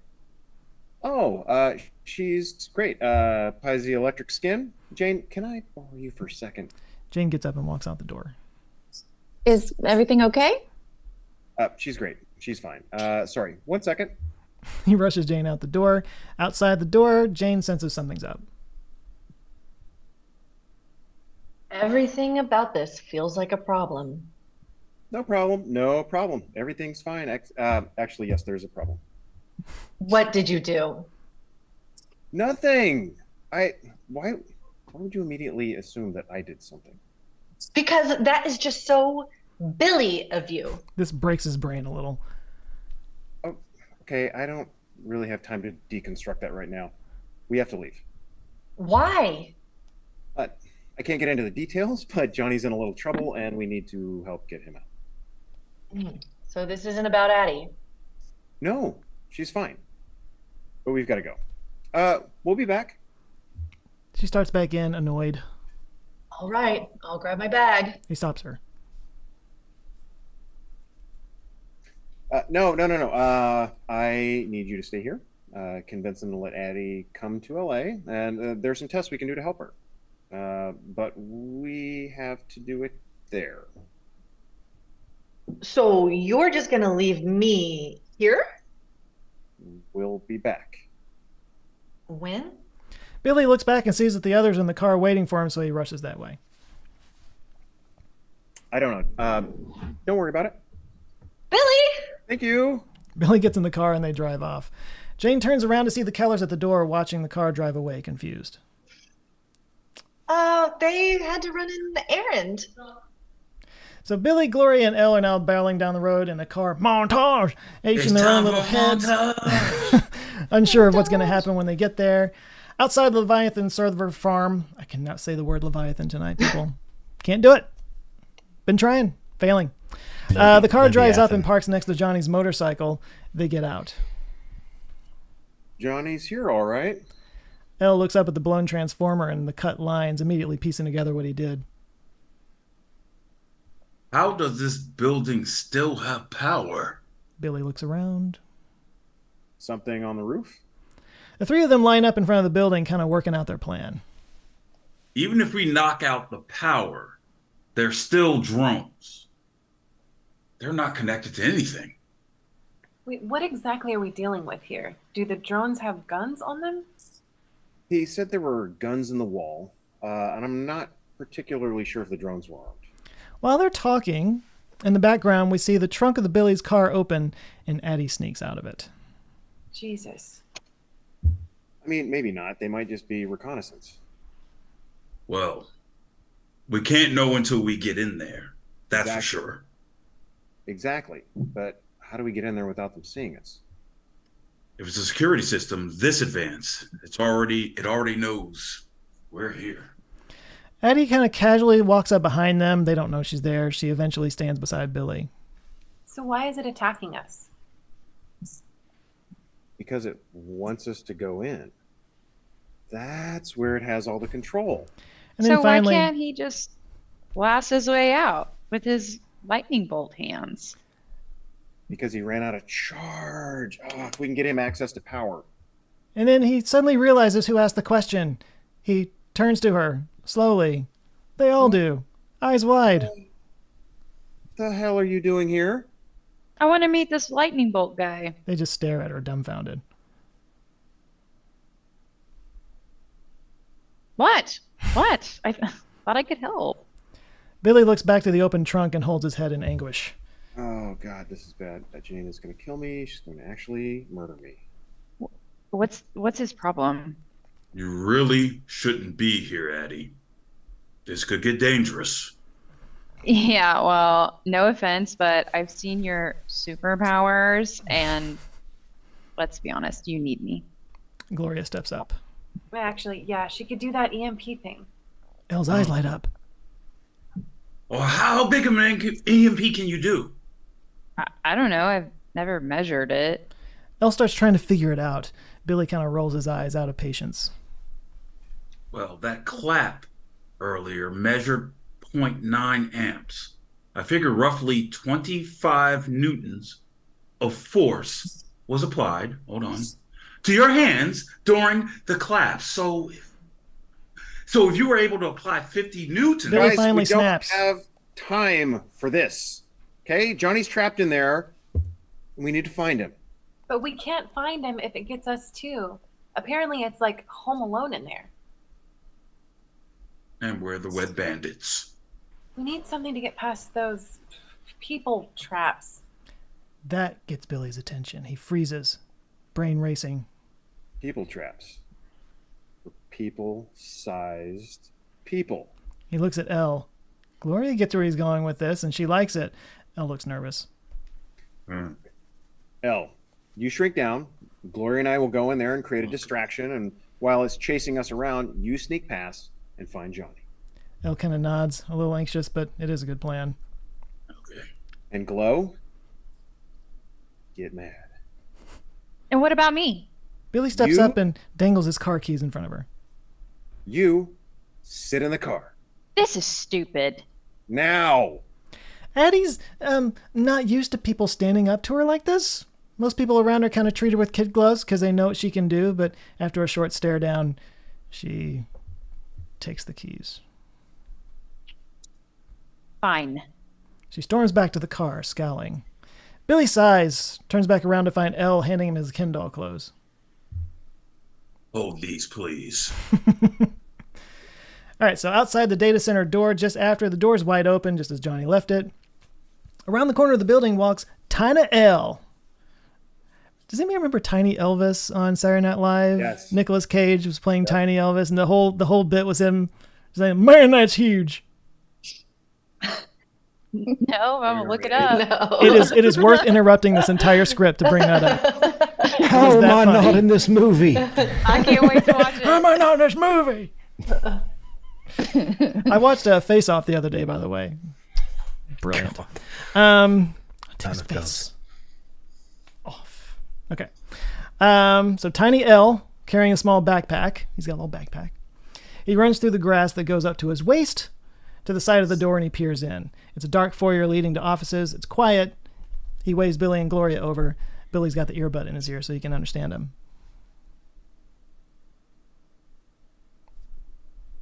I'll find Johnny. You guys be careful. We will. See if you can get some power to him. So Billy and Gloria walk in, kind of scanning around. They walk close together inside the data center foyer, on edge, eyes out for any threats. Ever get the feeling you're being watched? Billy notices a security camera in the corner. Yes. Behind them, Ella's entered the room, sticking close to the walls. Billy sees down a corridor leading to a pair of steel doors. Bet that's where the servers are. Johnny must have gone in there. Doors are closed. I'll go open them for Elle. He starts to walk down the corridor, but she grabs him. Wait. Let me try. All right, so Gloria concentrates on the door. With everything she has, she struggles. Billy looks back and forth to the door, and then finally, it cracks open. It's not a lot, but it's just enough. Billy breathes a sigh of relief. Nice job. Nice job. Gloria smiles. Billy gestures to Elle toward the door. Elle heads that way. All right, let's turn ourselves into targets. Billy walks over to a potted plant and tosses it against the wall. Hey, I wonder what's in these offices. I am going to make a scene. He and Gloria walk into an office. Billy starts throwing things around the wall, or around the room. On the wall, the security camera turns the direction, so it's working. On Elle, he walks through the giant doors into the server room, rows upon rows of servers as tall as skyscrapers from his perspective. He sticks close to the wall, keeping an eye out for drones in the cameras. He sees the guns along the walls. What's with this place? Suddenly, a shot rings out. He freezes, wide-eyed. Johnny. He runs toward it, keeping close to the wall. As he passes a row of servers, he sees something out of the corner of his eye and stops, jumping behind a metal casing. It's a drone passing by. It freezes in midair and turns toward him. He jumps back out of its sight. The drone pauses for a beat, then carries on. Elle continues toward the sound. Debris starts appearing around him, holes in the walls, a few of the server cases damaged and smoldering, and that's when he sees in the corner, pinned up against the wall, Johnny. His phone is on the floor, just out of his reach. Several holes in the floor between him and the phone. He reaches his hand out and back quickly. Another shot rings out, barely missing his hand, so he's like trying to grab the phone, and he keeps shooting his hand back. One of the guns is across the room. He's pinned in behind a wall just out of its range. A large drone hovers nearby, keeping an eye on him. So there's a little note in here. There's several types of drones in this building. This large one is what we're calling the boss drone. We get the feeling it's in charge. So spooky, scary, mean monster drones buzzing around. Picture it. Okay.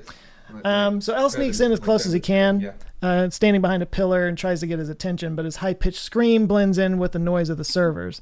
Finally, he gives up and finds a small piece of debris and throws it at him. It misses Johnny and rolls it to his leg. He kind of sees it, but shrugs it off. Elle finds another rock, tries it again. This one hits Johnny's arm, and he turns around and looks, and there's Elle waving at him. Johnny's brain kind of short circuits, trying to figure out what he's seeing. Okay, great. I've completely lost it. That's awesome. Elle looks around and finds a loose piece of tile. It's about as big as he is. He lifts it up off the ground and ducks behind it, kind of sneaking across the firing line to Billy. From the drone's perspective, the tile blends in with the wall, and it ignores what it's seeing. So Elle reaches Johnny, who still doesn't know what to say. Elle opens his backpack and pulls out the other earbud and hands it to Johnny. Confused, Johnny puts it in his ear. Hey, are you okay? I don't know. Are you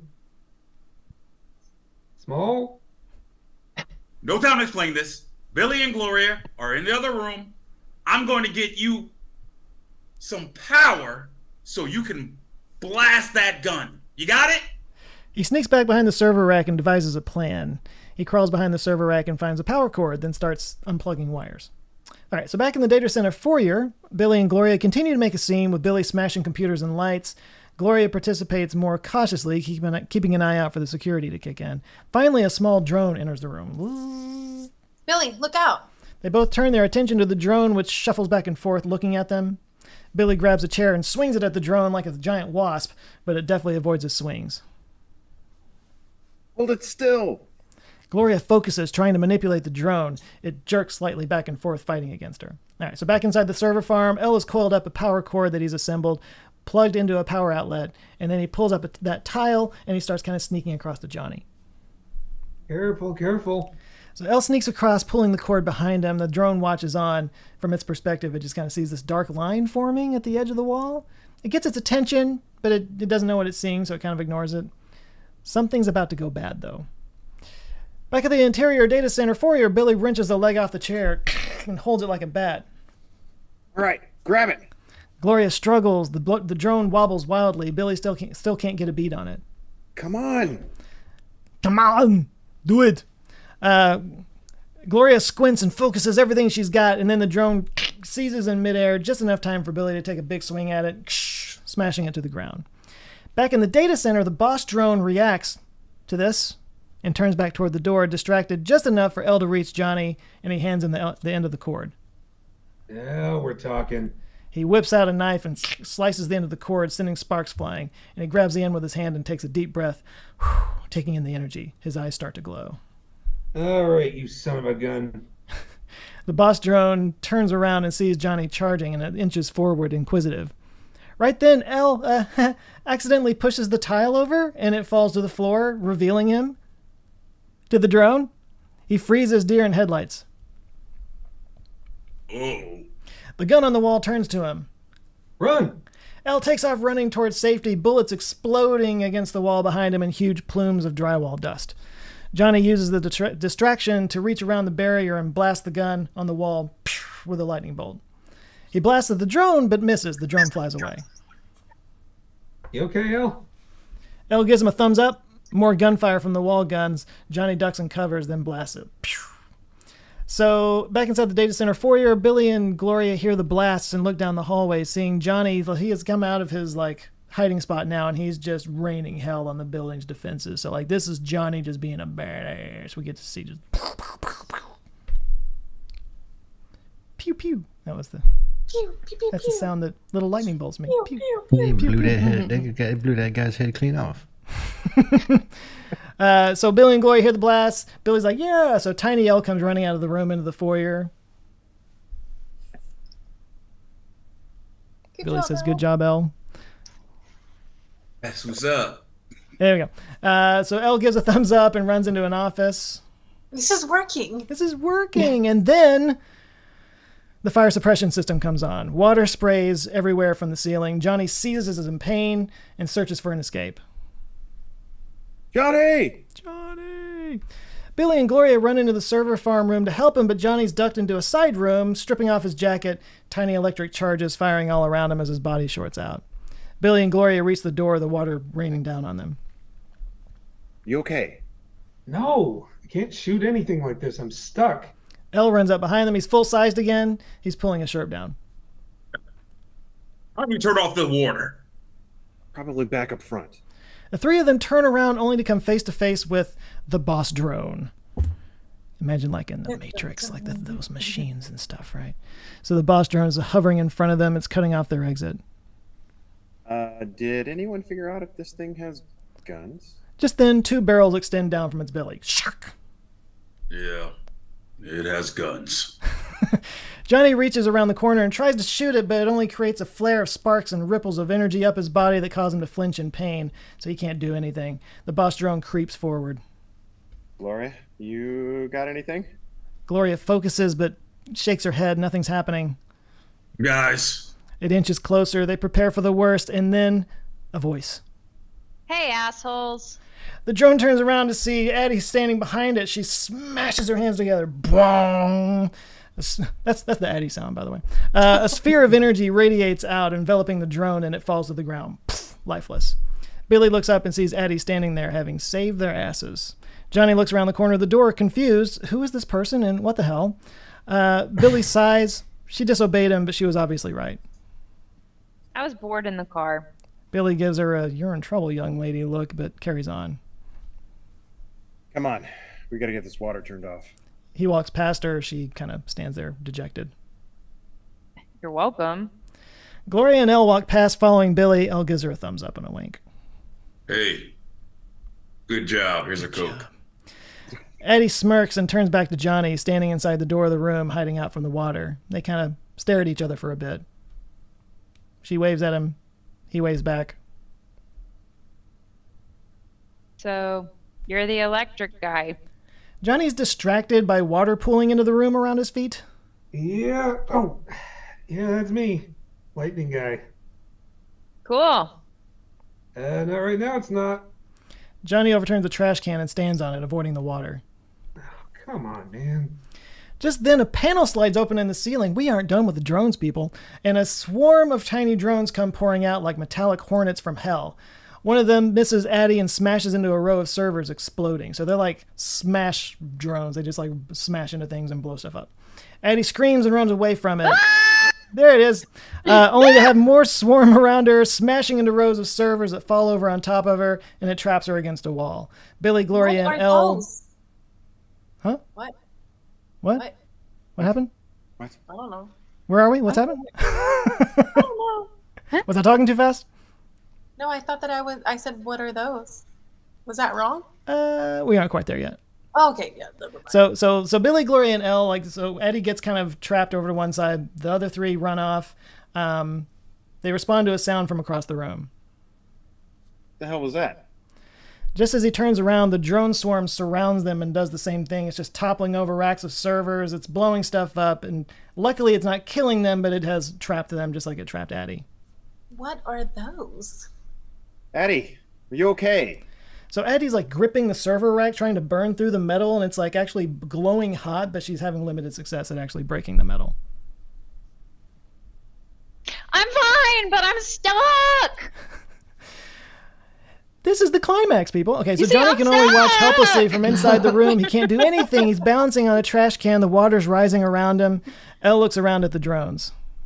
They're slaughter bots. Drones with explosive tips. Like tiny little kamikazes. This place is just full of surprises. They're just hovering there. What are they waiting for? On the boss drone, the light starts beeping across the boss drone. It's a loading bar that appears on an LED screen. It's starting to come back to life. The three of them rack their brains for a solution, but nothing's coming. Elle. What's the plan, Billy? For once, Billy does not have an answer. Disabling us one at a time. We may be out of options. He shrugs his shoulders, but an idea comes to Elle. There is one option. Billy looks at him. Elle glances at Gloria, and then back to Billy. Billy picks up on it and shakes his head. Bad idea. Elle sighs and gives him a knowing shrug, like, we have to. Gloria has no idea what they're talking about. Okay, what is it? Elle steadies himself, and he slowly turns to her. I need to tell you something about Ike. Gloria's eyebrows drop. She looks at Billy, who can barely make eye contact. He's like, oh boy, here we go. Back to Elle. What? Over on Addie, she's still struggling to break the server rack, banging on it, which produces a significant blast, poing, poing, each time, but it doesn't break the metal. She gives up for a second, shaking her hand in pain, and then looks across the room. She can just barely see the other three and catches Elle saying something to Gloria. He looks very earnest, and she just looks shocked. Addie looks on, curious. Over on the boss drone, the loading bar is finishing up, and the drone's coming back online. Servo. Back on Billy, Gloria, and Elle. Elle's finishing up his story with deep sincerity. Feel terrible about it. It's why I made myself small. It was just the last straw with Ike. Oh my god. No. Oh,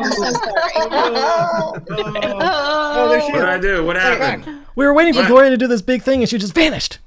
It was just It died. Oh no! Yeah. What, you killed Ike? Wait. Let's try it again. Yeah. So everybody can catch up with us. So All Elle's right. finishing up his story with deep sincerity. I feel terrible about it. It's why I made myself small. It was just the last straw. You killed Ike, it was an accident, Gloria. and you knew about this? All around her, the various server components begin vibrating, shaking, coming apart, her anger manifesting. I just found out. Gloria rises to her feet, furious, shaking. That dog was all I had. At this point, server units and brackets are flying off the rack, smashing into and disabling the slaughter bots in a cloud of explosions. The unit that just pinned them down flies backwards and slams against the opposite wall, so things are just flying everywhere. Gloria backs away from him, still staring at Elle, who's becoming increasingly nervous. Addie watches from across the room, confused at what exactly is happening. Johnny watches from behind the door. He recognizes what he's seeing, and he nods like, here we go. It's about time. Gloria backs away into the long aisle of the server farm as the boss drone fully comes back online. It rises into the air. The gun barrels extend down from below, and it flies directly toward Gloria. Closer, closer. And just as it's up on her, bullet's about to fly, Gloria just extends a hand toward it without even looking. And immediately the drone seizes up, shaking and vibrating in the air. Gloria turns, looks at it. And then with a pushing motion, she violently flings the drone across the room, sending out a wave of chaos along with it that topples rows of server racks. The boss drone shatters into the wall at the end of the room. Addie flinches, wide-eyed and astounded at what she's seeing. Holy shit. And with that, Gloria releases hell on the room. All the server racks rise into the air, disintegrating into their component parts, freeing Addie, Billy, and Elle. Those parts begin swirling in the air around the room, colliding with each other and smashing into smaller and smaller pieces. It's a literal metal tornado just shredding the room apart. Addie looks over at Johnny, who waves her into the room to get her away from the debris. Billy and Elle run out of the room into the foyer to protect themselves. Gloria's face contorts into a scream as her awesome and terrifying power is fully displayed in the maelstrom of destruction she's unleashed. Finally, she raises her hand into the air, and the spinning grinds to a halt, and with one dramatic gesture, she goes down on one knee. She throws her hands down to the floor, and the entirety of the mangled server farm slams to the ground into giant piles. Dust settles around the room. Silence. Gloria stands, breathing heavy and staring off into space in a daze. Billy and Elle watch on, wide-eyed. Eddie can't believe what she just saw. She steps out of the room and looks at her. After a beat, Gloria slowly walks toward the exit of the room, silently, stepping over debris, completely disassociated and in shock. Johnny is still stuck on the trash can, the water on the ground too high, and he kind of breaks the silence. Hey, can someone help me? The water is still... He doesn't even get to finish die. the sentence before Gloria, with a simple flex of her hand, picks him up and levitates him like a rag doll across the room, out the door of the server farm, through the foyer, past Billy and Elle, literally flings him through the front door of the building to the outside. He comes rolling to a stop and kind of orients himself. Billy and Elle stand silently as she walks between them and out the front door. Behind, Addie jogs over to catch up with them. Outside the data center, Gloria walks out the door, still in a daze, and walks into the field toward the car. Johnny dusts himself off and watches her with concern. Billy, Elle, and Addie slip out and are watching her walk away as well. As she walks, emotion returns to her face. Her eyes water, her breath quickens. It's all flooding back about Ike, about what she's just done, all the things she's held back all this time. It's more scary to her than anybody. And eventually the tears stream down her face and she breaks down and first into a light cry that eventually becomes disabling. Her legs shake underneath her and she collapses to the ground. It's all too much, and she sobs uncontrollably. The other four watch from behind. Billy, moved to the point of tears in his eyes himself, steps forward. He slowly crosses the long distance between them, cautiously approaching her like she's a rabid dog. He finally reaches her and sits down beside her, placing his hand on her back. She just folds in on him and he wraps her up. It's okay. It's okay. And she You're just okay. sobs into his chest, trying to find calm. Back on Addie, Johnny, and Elle, they watch on, moved by the display. Addie and Johnny look at each other. I'm Addie. Johnny. The building smolders behind them. Fade to black. Smash in on exterior of the Keller's house. It is chaos. Billy, Jane, Fran, Jasper, and Addie are all yelling incoherently at each other in a multi-person shooting gallery of blame and anger. Jane blaming Billy for taking her with them. Billy blaming Addie, saying she snuck in the car. The Kellers blaming both of them. How could you let this happen? I didn't let this happen. I was furious when I found out she was there. Hey, I saved your ass. Did she save your ass? Did she? Billy has to admit it.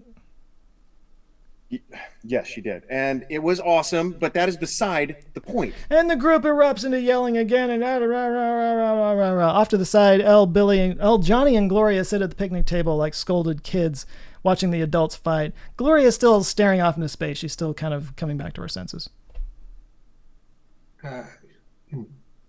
Yikes. As the yelling continues, Johnny finally speaks up. Hey. Hey. They all turn and look at him. I'm sorry, shouldn't we be trying to figure out what the hell happened back there? I mean, someone was shooting bullets at us. I mean, was it all just a trap? Silence for a beat. Jane looks at Billy, somehow further incensed. There were bullets? Billy flashes a glare at Johnny. Thank you, Johnny. The group erupts again. Good try, bud. After another beat of yelling, Addie just kind of checks out. She stares at the ground for a second and then slowly removes her gloves. Stop! She slams her hands together. Boing! We know that sound. A loud blast that gets everybody's attention and brings the fight to a halt.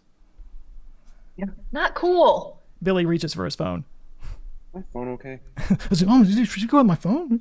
Stop yelling at them. They didn't do anything wrong. He didn't know that I snuck into the car. He tried to protect me, but I wanted to go. I wanted to be useful. I can't just sit out here in the middle of nowhere feeding my chickens for the rest of my life. Jasper sighs. He knew this day was coming. I want to go back to LA with you. Billy leans forward. Sorry. Offer rescinded. What? What? Gloria kind of looks up and notices what's going on. Why? Maybe we could bring some equipment and run some tests on you, but after that stunt you pulled... That stunt that I pulled? You mean the one that saved your life? This time? What about next time you tag along without us knowing, or sneak away somewhere? I don't know, or get a wild hair and decide to rob a museum or something. She kind of rolls her eyes. Look, I'm barely keeping this thing going, as it is. I mean, I don't need another complication. Addie stares him down, furious, tears forming in her eyes. Well, you certainly don't want me then. I've always just been a complication. She storms past him into the house. I feel like this would be a good opportunity to remind the viewers that her mother died of childbirth from complications. Jane looks on, concerned. Billy sighs, upset at himself. At the table, Gloria glares at Billy, then looks to everybody else, and when nobody else speaks up... Hayes! Billy looks up at her. Stop being a dick. She stands up and walks over to him. Am I wrong? All she wants is to not feel alone. Maybe you don't know what that's like, but I do. I mean, isn't this the whole point? To help people like her? Yes. Of course I want to help her. But I can't manage her. Not by myself, not with everything else going on. Well, you won't be by yourself. I'll help. Well, you'll have a hard time doing that from Phoenix. Well, I guess I won't go to Phoenix. Billy has to fight off a smile like, I see what you did there. Behind him, Jane steps forward. I'll help too. Billy kind of, huh? You're an irresponsible jackass, but this worked once before. She's kind of pointing at Gloria because they helped her out once before. Gloria smiles at her. Billy looks over at Elle, trying to get somebody on his side. Elle just kind of shrugs his shoulders. I'm down. Fran looks around like she just can't believe what she's hearing. So do we have any say at all in any of this, or? Oh, of course. Well, I vote no. I vote yes.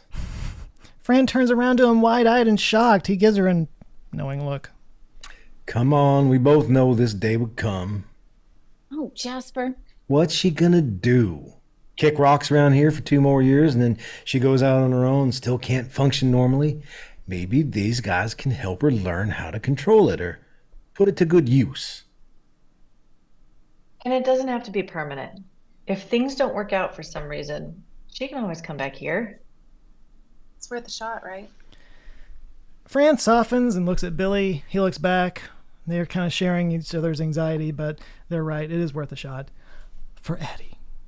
Interior Addie's bedroom. Addie sits on the bed, back to the door, sulking. Billy walks into the door in the background. She glances at him, but turns away. Still want to be a lab rat? I'm sorry. I thought that offer had been rescinded. Billy steps into the room and sits in a chair sitting across from her. How about a new offer? She looks at him skeptical. 2 months. You come to LA with us, and we'll see what we can learn. We'll run lots of tests, and I can't promise some of them won't hurt. You get to meet and learn from other people like you, and after 2 months, if there's no problems, maybe stay longer. In I hindsight, it swear- probably would be 2 weeks would probably be better than 2 months. But Eddie's excitement rises as she hides it the best she can. She kind of nods at him. But I swear to God, Addie, if you pull some stunt, I'll be good. He looks at her. Now he's the skeptical one. I know I have episodes and I can be difficult, but I really want this. I'll be good. He examines her face, trying to read her. Finally, he nods. well, better start packing. We're heading out soon. He stands up and starts to leave, but she stops him. Hey, can I ask you something? Shoot. Why do you care? I mean, you're the only one that doesn't have a thing. Why do you want to help us? When I Billy turned, thinks about it. Sorry. Billy thinks about it Right, for a beat, and then he sits back down. Sorry. when I turned 10, and I mean, like the week I turned 10, I was diagnosed with leukemia. Did chemo, St. Jude, lost my hair, all that. And I got better. But my hair didn't grow back as fast as it should. It took nearly 5 years. Nobody made jokes at first because I was sick. But after enough time passed, I mean, like, you know, junior high isn't bad enough. I got to be the weird bald kid. And that was just when I was starting to get into girls too. So, you know, that was... Anyway, those were some formative years. And I guess ever since then, I don't know. I've always kind of had a soft spot for Misfits.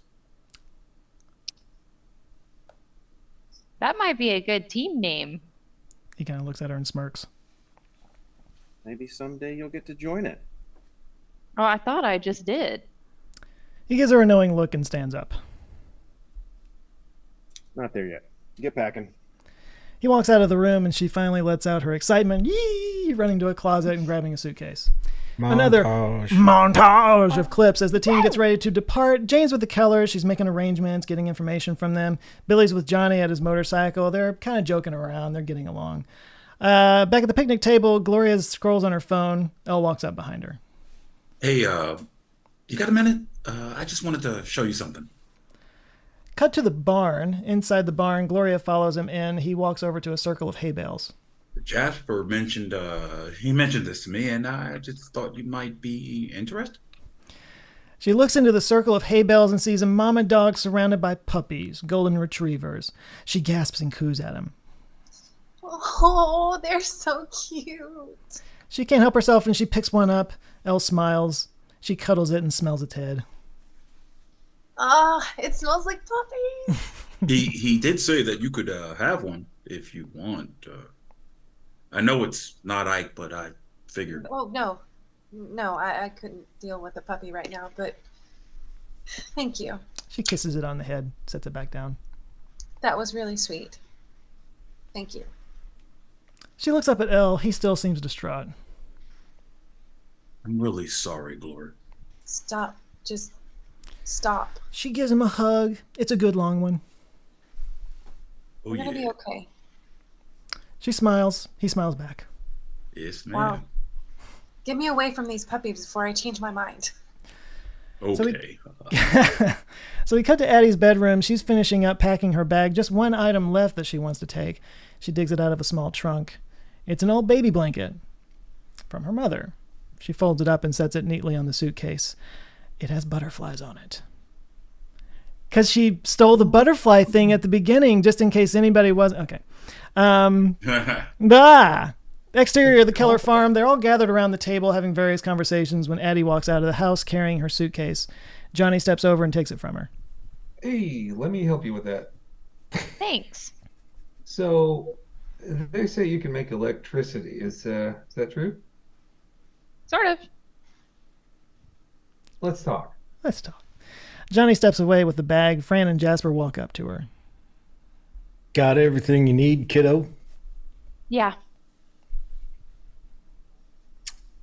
Fran, Oh, now listen, Addie, don't. Get into any trouble. I know. Don't forget to call me. Eddie smirks. She takes a bit to say this. Thank you, guys. Fran smiles, tears in her eyes. She wraps her arms around herself in a hug gesture. Addie follows suit because they can't hug her. So does Jasper. Billy notices what they're doing with interest. Addie turns to Billy and the team. Ready when you are. Let's roll out then. Let's Something tells roll me out. We've got a lot of work to do when we get back. No. Damn it. All right, so they say goodbye to the Kellers and they walk back toward the car in slow motion as the music builds, ready for the next adventure. One unit, several misfits, and for the first time, the A-Team. That's the A-Team theme. Fade to black, and that's the end of the episode. You said this was A-Team, but with Science Misfits. Science team, Science A-Team. Misfits. The Alpha team, I guess it'd be. All right, post-credit scene.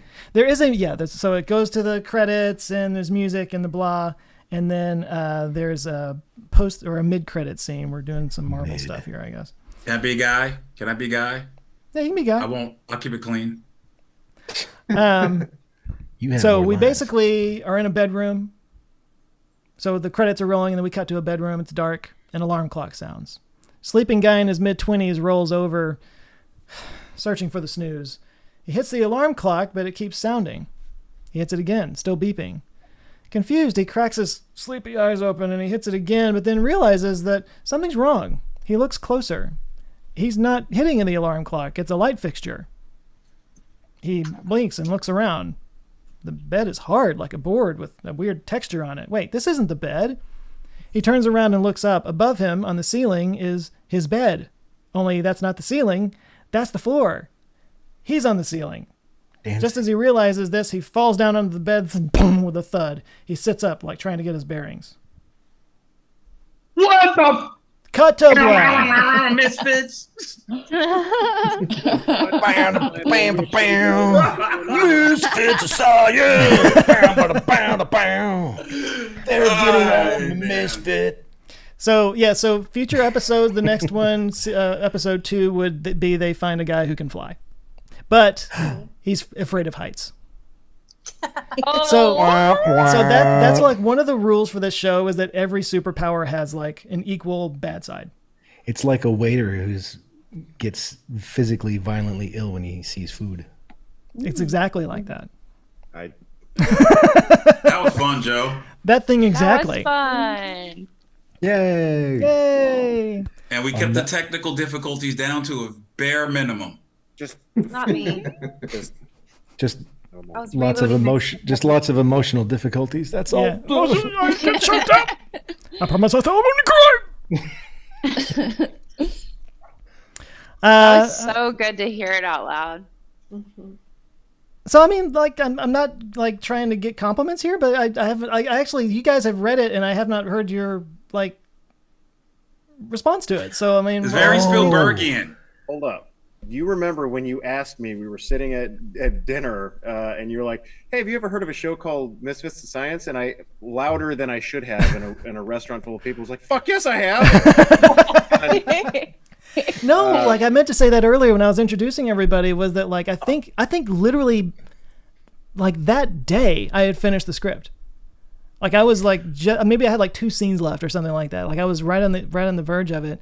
And yeah, Bevan came into town and we got together and I was like, "Yeah, I've been working on this script for did you ever see this show called Misfits of Science?" He was like, "Whoa, what?" And like you were that was you. Okay. Yeah. You were one of like 3 people that had read this script before I sent it around to all you guys. So it's that fresh. And now like what, 200 something people have seen it? Maybe it'll go up. And $1.54. $1.54. Well, those are the people. Guy, can we just pause for a second and acknowledge that there's 150 people still watching this? I know. After all the technical difficulties. And most of them were paying attention. Those are the true. Yeah. Some weird stuff was going on between Mark Burnett and some other girl. I don't know. They were having like some sort of fight or Do we have drums? Incorruptus. Yes. Some of your friends. Burnett and Incorruptus were having a thing, and then they're like, "No, it's just a game. It's totally out of context." I'm like, Oh. You could have said something about that sooner. Hey, but we're all friends here, though, right? We're still good, right? Yes. No, if this we show love- teaches us anything, it's that people can come together and love each other. Definitely. Okay, so Michael Cherry said, "Of course I was still watching, and I want to know how it came out. Now I want more." Me too. That's good. Yes, you always will leave them wanting Definitely more. good. But for think real that though, like it's interesting because and in this one, especially with all the action, it can be difficult because you're not seeing it visually. You have to have the imagination for it. So that there was that much retention. That's good. I like how somebody referred to Joe sounded like a dungeon master. I did. Yeah, I kind of felt like that a little bit. Yeah. You're not wrong. I don't see the lie. No, I mean that was a perfect description of what he was doing. Okay, so the mage finds the necromancer, and just don't roll a perfect 20 or something like that. Am I the only one that printed this sucker out? Oh, You're might be. environmentally. I noticed you were doing that.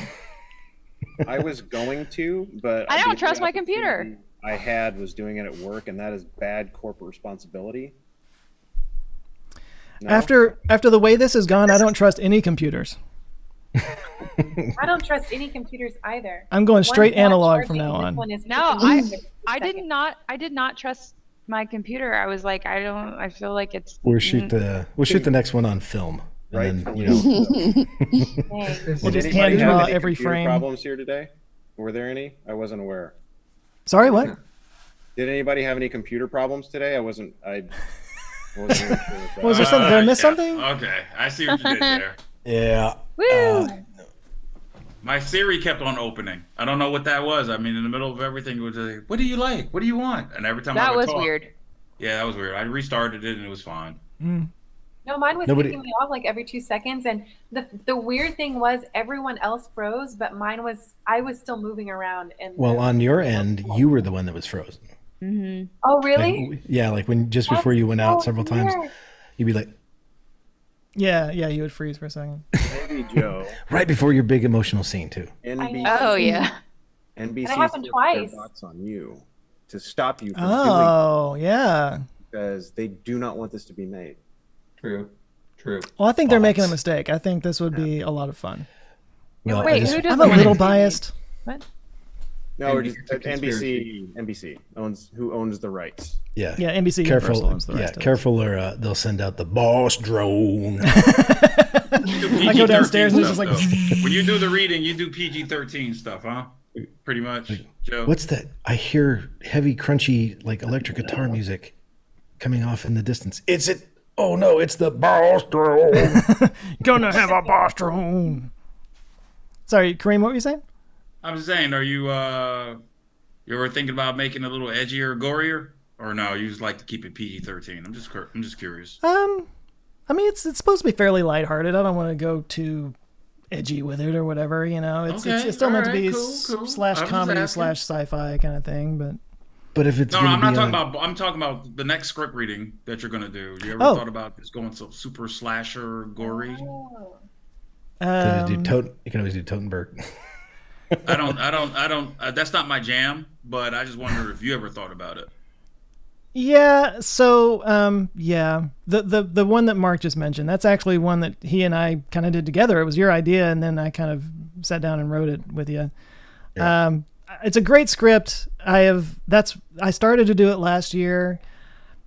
Let's just say it's got elements that I'm nervous about putting out in today's climate. It's a little touchy, but it's okay. A little bit. It's a great script, but it's like this could be seen the wrong way, and yeah. And then Game of Thrones kind of beat us to the punch on something. I mean, come on, dude. The first scene that I go to a farmhouse, a guy pulls a shotgun out on me. What are you talking about?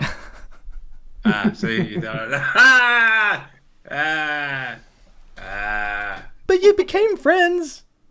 Yeah. We're all happy now. We're all happy. You were still in the car. And did you blame me for starting this thing late?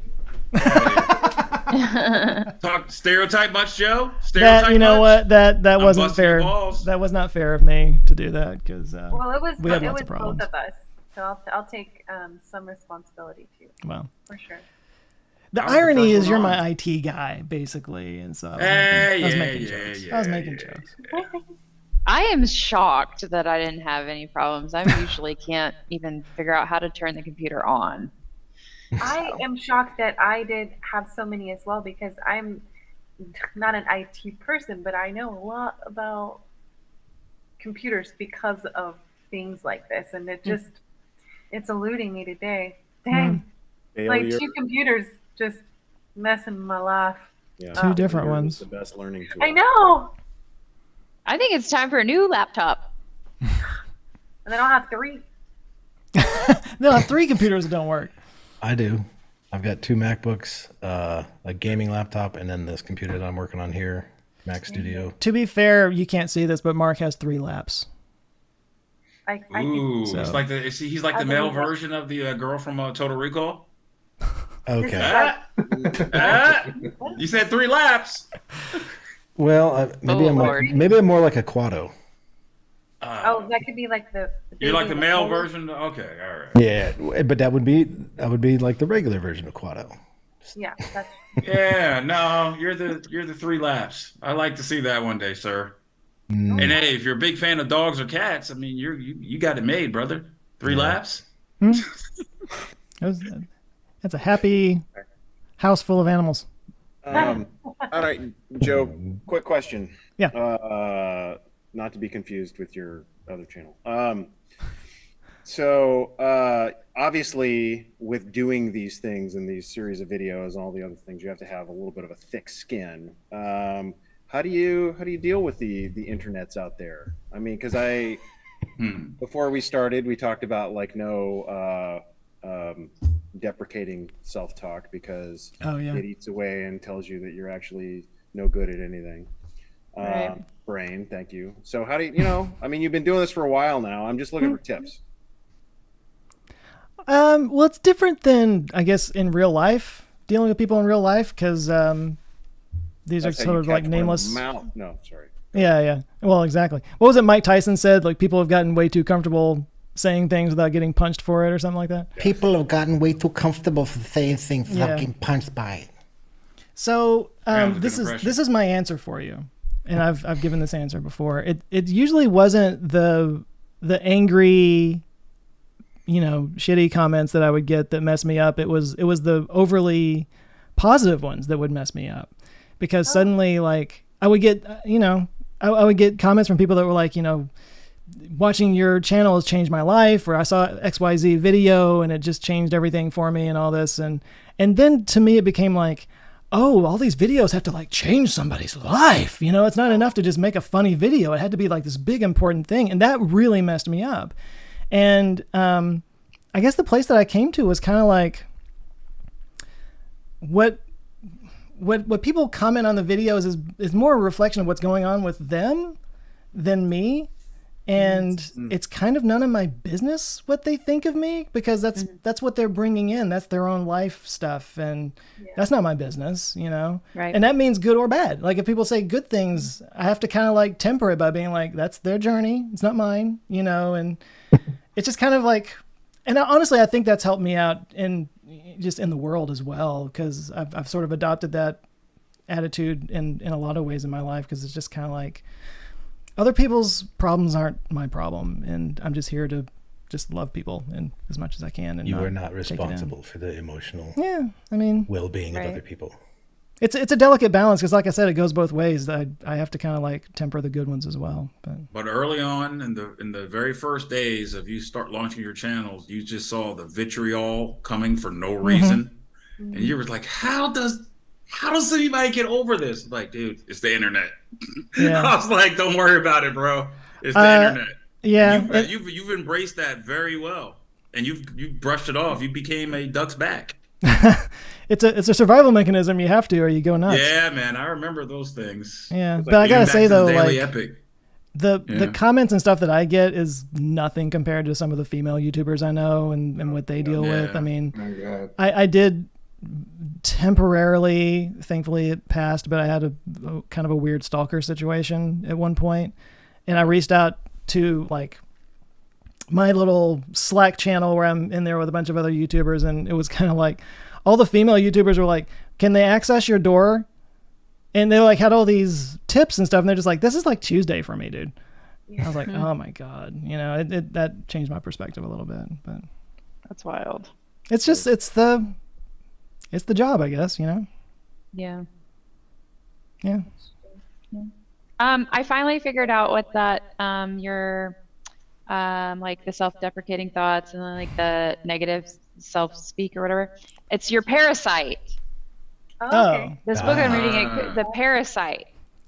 Yeah. I feel like, so all this was what we were talking about before the thing started. We were talking about like Bevan and I specifically were kind of making self-deprecating jokes at ourselves, and Brandy, who is just like the greatest person ever, was like, stop doing that, and was like getting onto us for it. And so it became this whole, like, as you guys were waiting, we were trying to figure out the technical stuff. We're sitting here talking about like therapy stuff, basically. And now we're back on it. So clearly that's more important or more interesting than. I mean, I have to assume. How does this make you feel? Yeah. We must all have moments where our brain decides to personally attack us. And maybe that's just me. But the worst of it is when I'm driving. And it doesn't matter if there's music on or whatever, my brain will just be like, hey, you remember that time you were a complete idiot? And I was like, yeah, thanks for bringing that up. Hadn't thought about that in 10 years, brain. Yeah, well, that usually happens right. Let me just go right on the cusp of falling asleep. Yep. Dig this hole again. Yeah. Mm-hmm. Like, oh, but there's that moment when you're laying there and that thought pops up and your eyes go. Mm-hmm. Like that's what I do. Like I just like open my eyes. Yep. I kind of have like the opposite thing. Like when I'm driving, I'll get pissed off or something if someone cut me off, and then I'll be like, oh, they're probably just in a hurry. What if their mom is in the hospital or something, and they just need to get there quickly? You don't know what they're going through. Make other excuses like about but I also have those same things like when I'm driving too, like because especially if it's a long trip, you're like all of those stupid things that you've done that a lot of them have, or what did someone mean when they sighed like that? They didn't really answer me. It was just like what did that mean? Mm-hmm. And you just overthink everything. I have a tendency to do that, but I've gotten better at it as I've gotten older. And I think much to Joe's point, I think we have to remind ourselves that we are not the center of everyone's universe, so it doesn't always revolve around us. Right. Everybody has their own stuff going on. They've got their own brain attacking them at different parts of the day. Yeah. So I don't. It's and then most of the time, when most of the time when people are lashing out, it's because of something that's going on in their own. Oh yeah. In their own head or their own life situation or something. Yeah. Yep. Their brain's attacking them much harder than ours. It's funny. I was talking to my wife about a sort of a mutual friend of ours. It's just sort of like a naysayer and always like meh about everything. And we were talking about him, and I forget if it was her or me, but one of us was like, "Can you imagine what it's like being him, though?" Yeah. Sorry about that, Joe. So. Jesus, aren't you outing that person right now? No, I didn't say who it was. No, but I'm just saying. Nobody here knows this person. You think they're gonna be self-aware and be like, "Hey, yeah, it's me." Well, that probably sounds like a lot of people. No. It wasn't me. I'm not that guy. No. I hope not. Okay. Other question. I see Kat. I have children. Do you still dress up? Uninvited guest. Yay! What a little cutie.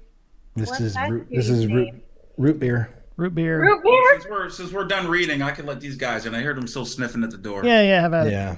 Hold on. What was the question? Yeah, Bevan, you were saying something. Good job. I have Glad you kept it in. You're gonna all jump all over me. You're gonna embarrass me in front of the wizards. Oh. I have children before I'm obligated first one through to the dress door up. is you. Is anyone else dressing up? Oh. For Halloween? For Halloween. Nope. Or tomorrow? Are you going to put on clothes in general? Yes. Yes. I'm gonna put on clothes in the jungle. We're passing out candy at our house. Our neighborhood goes crazy. I mean, there's so many kids that live here. We don't have kids. We're not interested in kids. But yeah, Halloween is a hoot out here. So we're gonna dress as mad scientists because Schlechty's got all the. He's a science guy. Hi, Pepe. Sorry, Kareem, I muted you for a second because. Sorry, I'm sorry. I was yelling at them because they were scratching at the door like crazy. But Moo, this is where she wanted to be all night, just like this. Oh. Wait, sorry. Which one is that? This is Moo. This is the new one. Oh, the new one. I haven't met the new one. Yeah, rat terrier corgi mix. Hi, Moo. Oh, That's some does it have energy. a little corgi butt? No, she's got a little rat terrier and a corgi mix going on. What's that? What is Is that? red? Is that red? They're red. Bevan, what is that? Nothing. Is that your costume for Halloween? I'm going dressed up as a red phantom. I just happen to have my. I'm the red phantom. Beside me because I was shooting something a couple weekends ago and never put it back. Oh. But what are you doing with your kids for Halloween? You were about to tell us, I think. Same. We have a neighborhood that is built in a square, and there's houses on the inside and the outside, and every kid within a certain radius kind of goes there, and that neighborhood's known for giving out all the good stuff. So they meet up with their friends and run around crazy, and we don't have to helicopter parent them, and eventually they show back up, and they're really wired, and we have to take their candy and strip it from their hands and then put them in a shower or whatever. But it's funny because after a couple of days they just forget about it. I don't know why or how. I never did this as a kid on Halloween. Halloween candy was something that lasted me for as long as it lasted you, but it never left my mind. It was on my mind the entire time. It was like gold. That I had candy. And our kids, maybe it's just a different generation. We take their candy and put it in two separate bags and then put it in a shelf, and they just forget about it somehow. I don't know. What a bunch of weirdos. iPads. Yeah, there's definitely a lot of instant gratification where they're not focusing on candy all the time, or maybe we just give them too much sugar. I don't know. Careful, you're getting to beat us. Sugar. Why eat Halloween candy? Not inaccurate. Go get ice cream.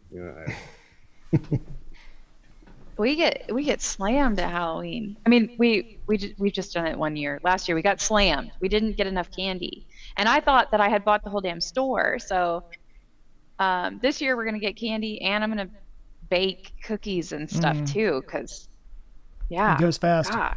That's It's like I an made army. witch beans one year. You remember those like gloves where you put the popcorn in and it's candy yeah. corn at the front, and I did the Oh, spider rings on each one, and I made about 20 of them, and nobody would take one because they weren't store bought.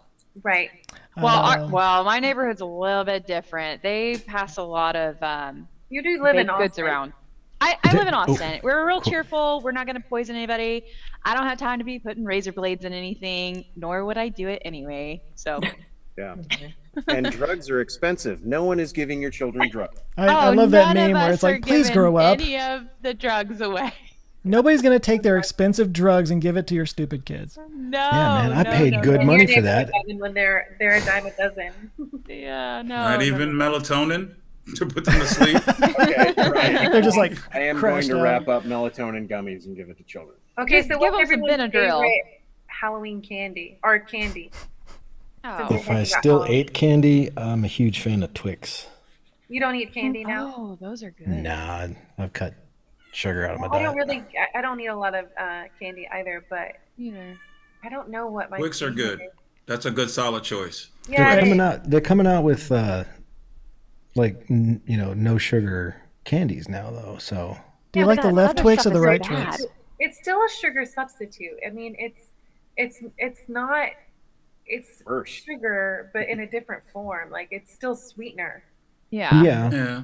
In the Like, 90s, a good yeah, thing it- was a yeah, black or- coffee and Kit Kats. That was a thing in the 90s.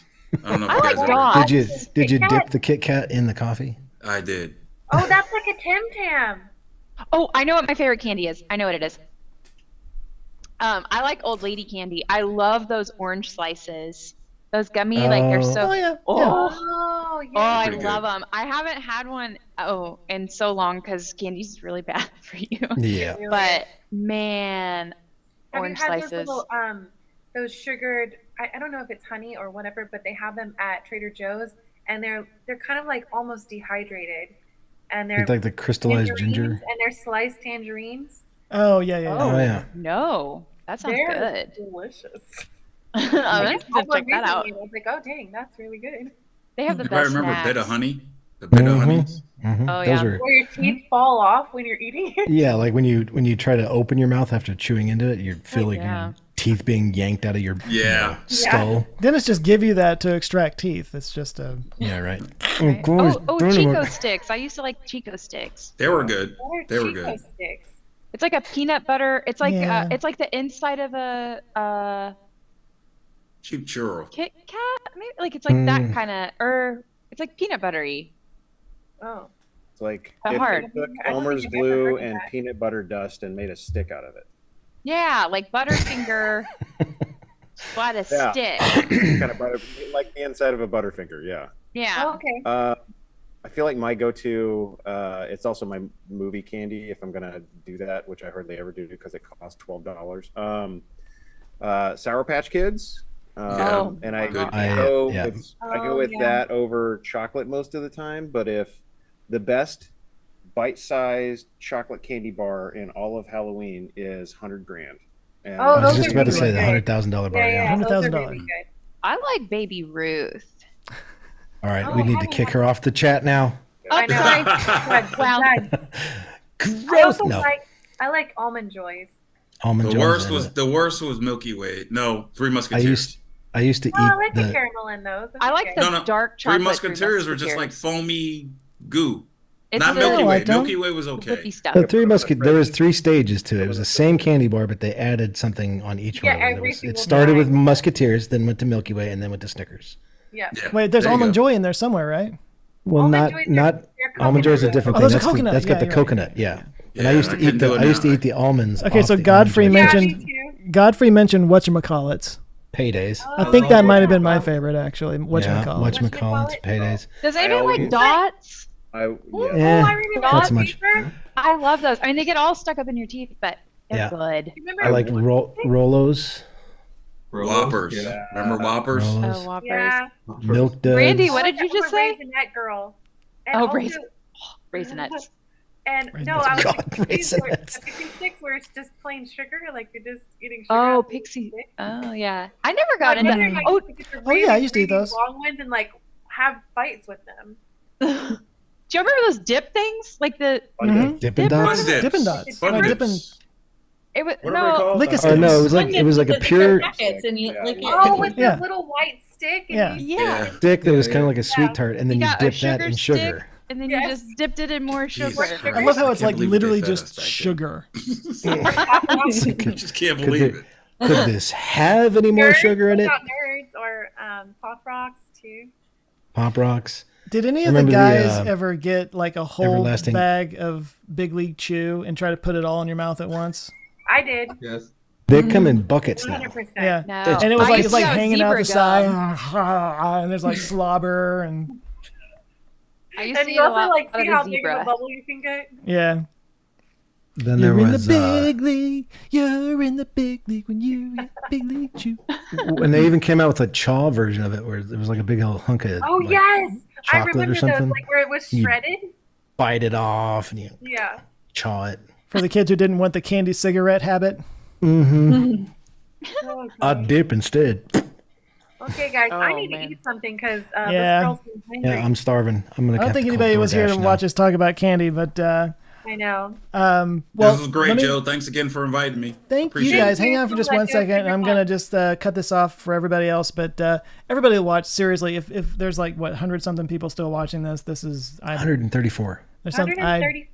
I appreciate you Thank guys so you. much. Thank You're you. the best. Hearts and all that. Hearts. You Halos Feel free to leave comments and whatnot. I really want to hear people's thoughts on this. I'm trying to like show that there's an audience for this thing because we might actually this might actually get made. That's my I goal. think it so. will. Let's manifest this. Manifest. Let's manifest Let's secret this into is gonna existence. Get made. It should Yeah, get made. Joe, you Good. like. It's a Oh good wait, he script. said. Okay, someone's asking. Jeffrey says yes. Wait, who is everybody? Who is What everybody? are our Oh. names? Jeffrey wasn't here when we started 4 hours ago. Come on.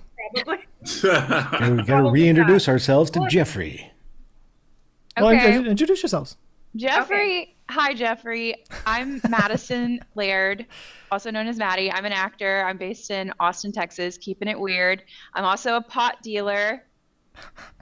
Wah, wah, wah. I just started making pots. So that's me. You can, if you want to sneak on my page or something, I guess. I'm not really into social media that much, but it's Madison M. Laird on the Instagram. On the grams. What's your On the gram? Instagram. I'm on IMDb and all that stuff too. I'm a Texas actor. So Mark, shout out your movie real quick. Hi, Jeffrey. I'm Mark Rouse. I'm also an actor, but I haven't done any acting in quite a while because I went behind the camera, and we just finished our movie, The Woman Under the Stage, and it has premiered at the USA Film Festival. We were selected. Oh, I didn't know y'all played that. Yeah, cool. I invited you. I But used you to said work you there. couldn't You do know it. that.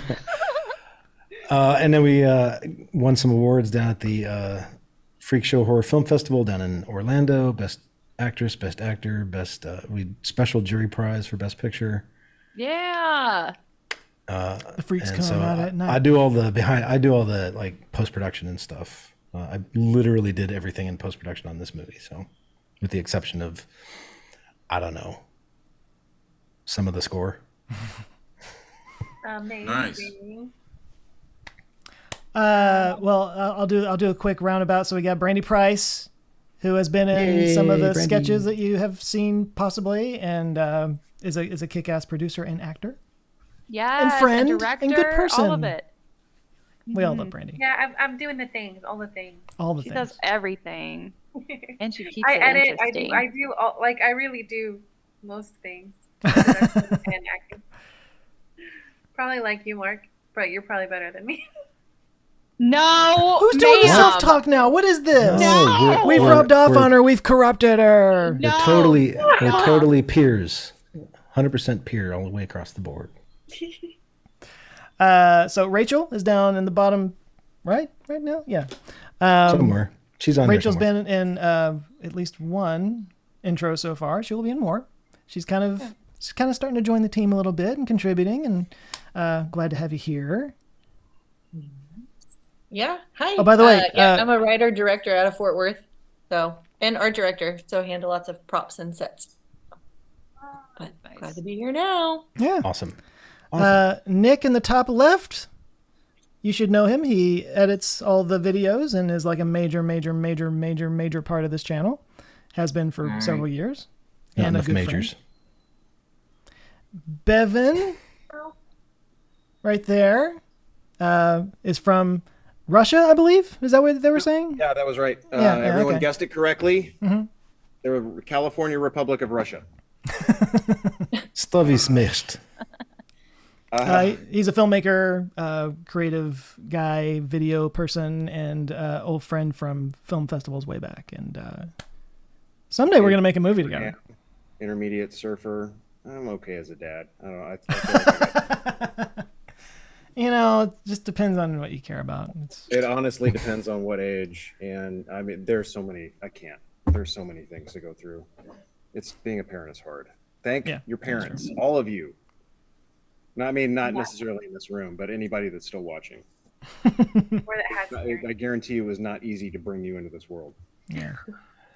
I definitely know it Speaking of wasn't easy parents, there's raising Kareem you, Gray.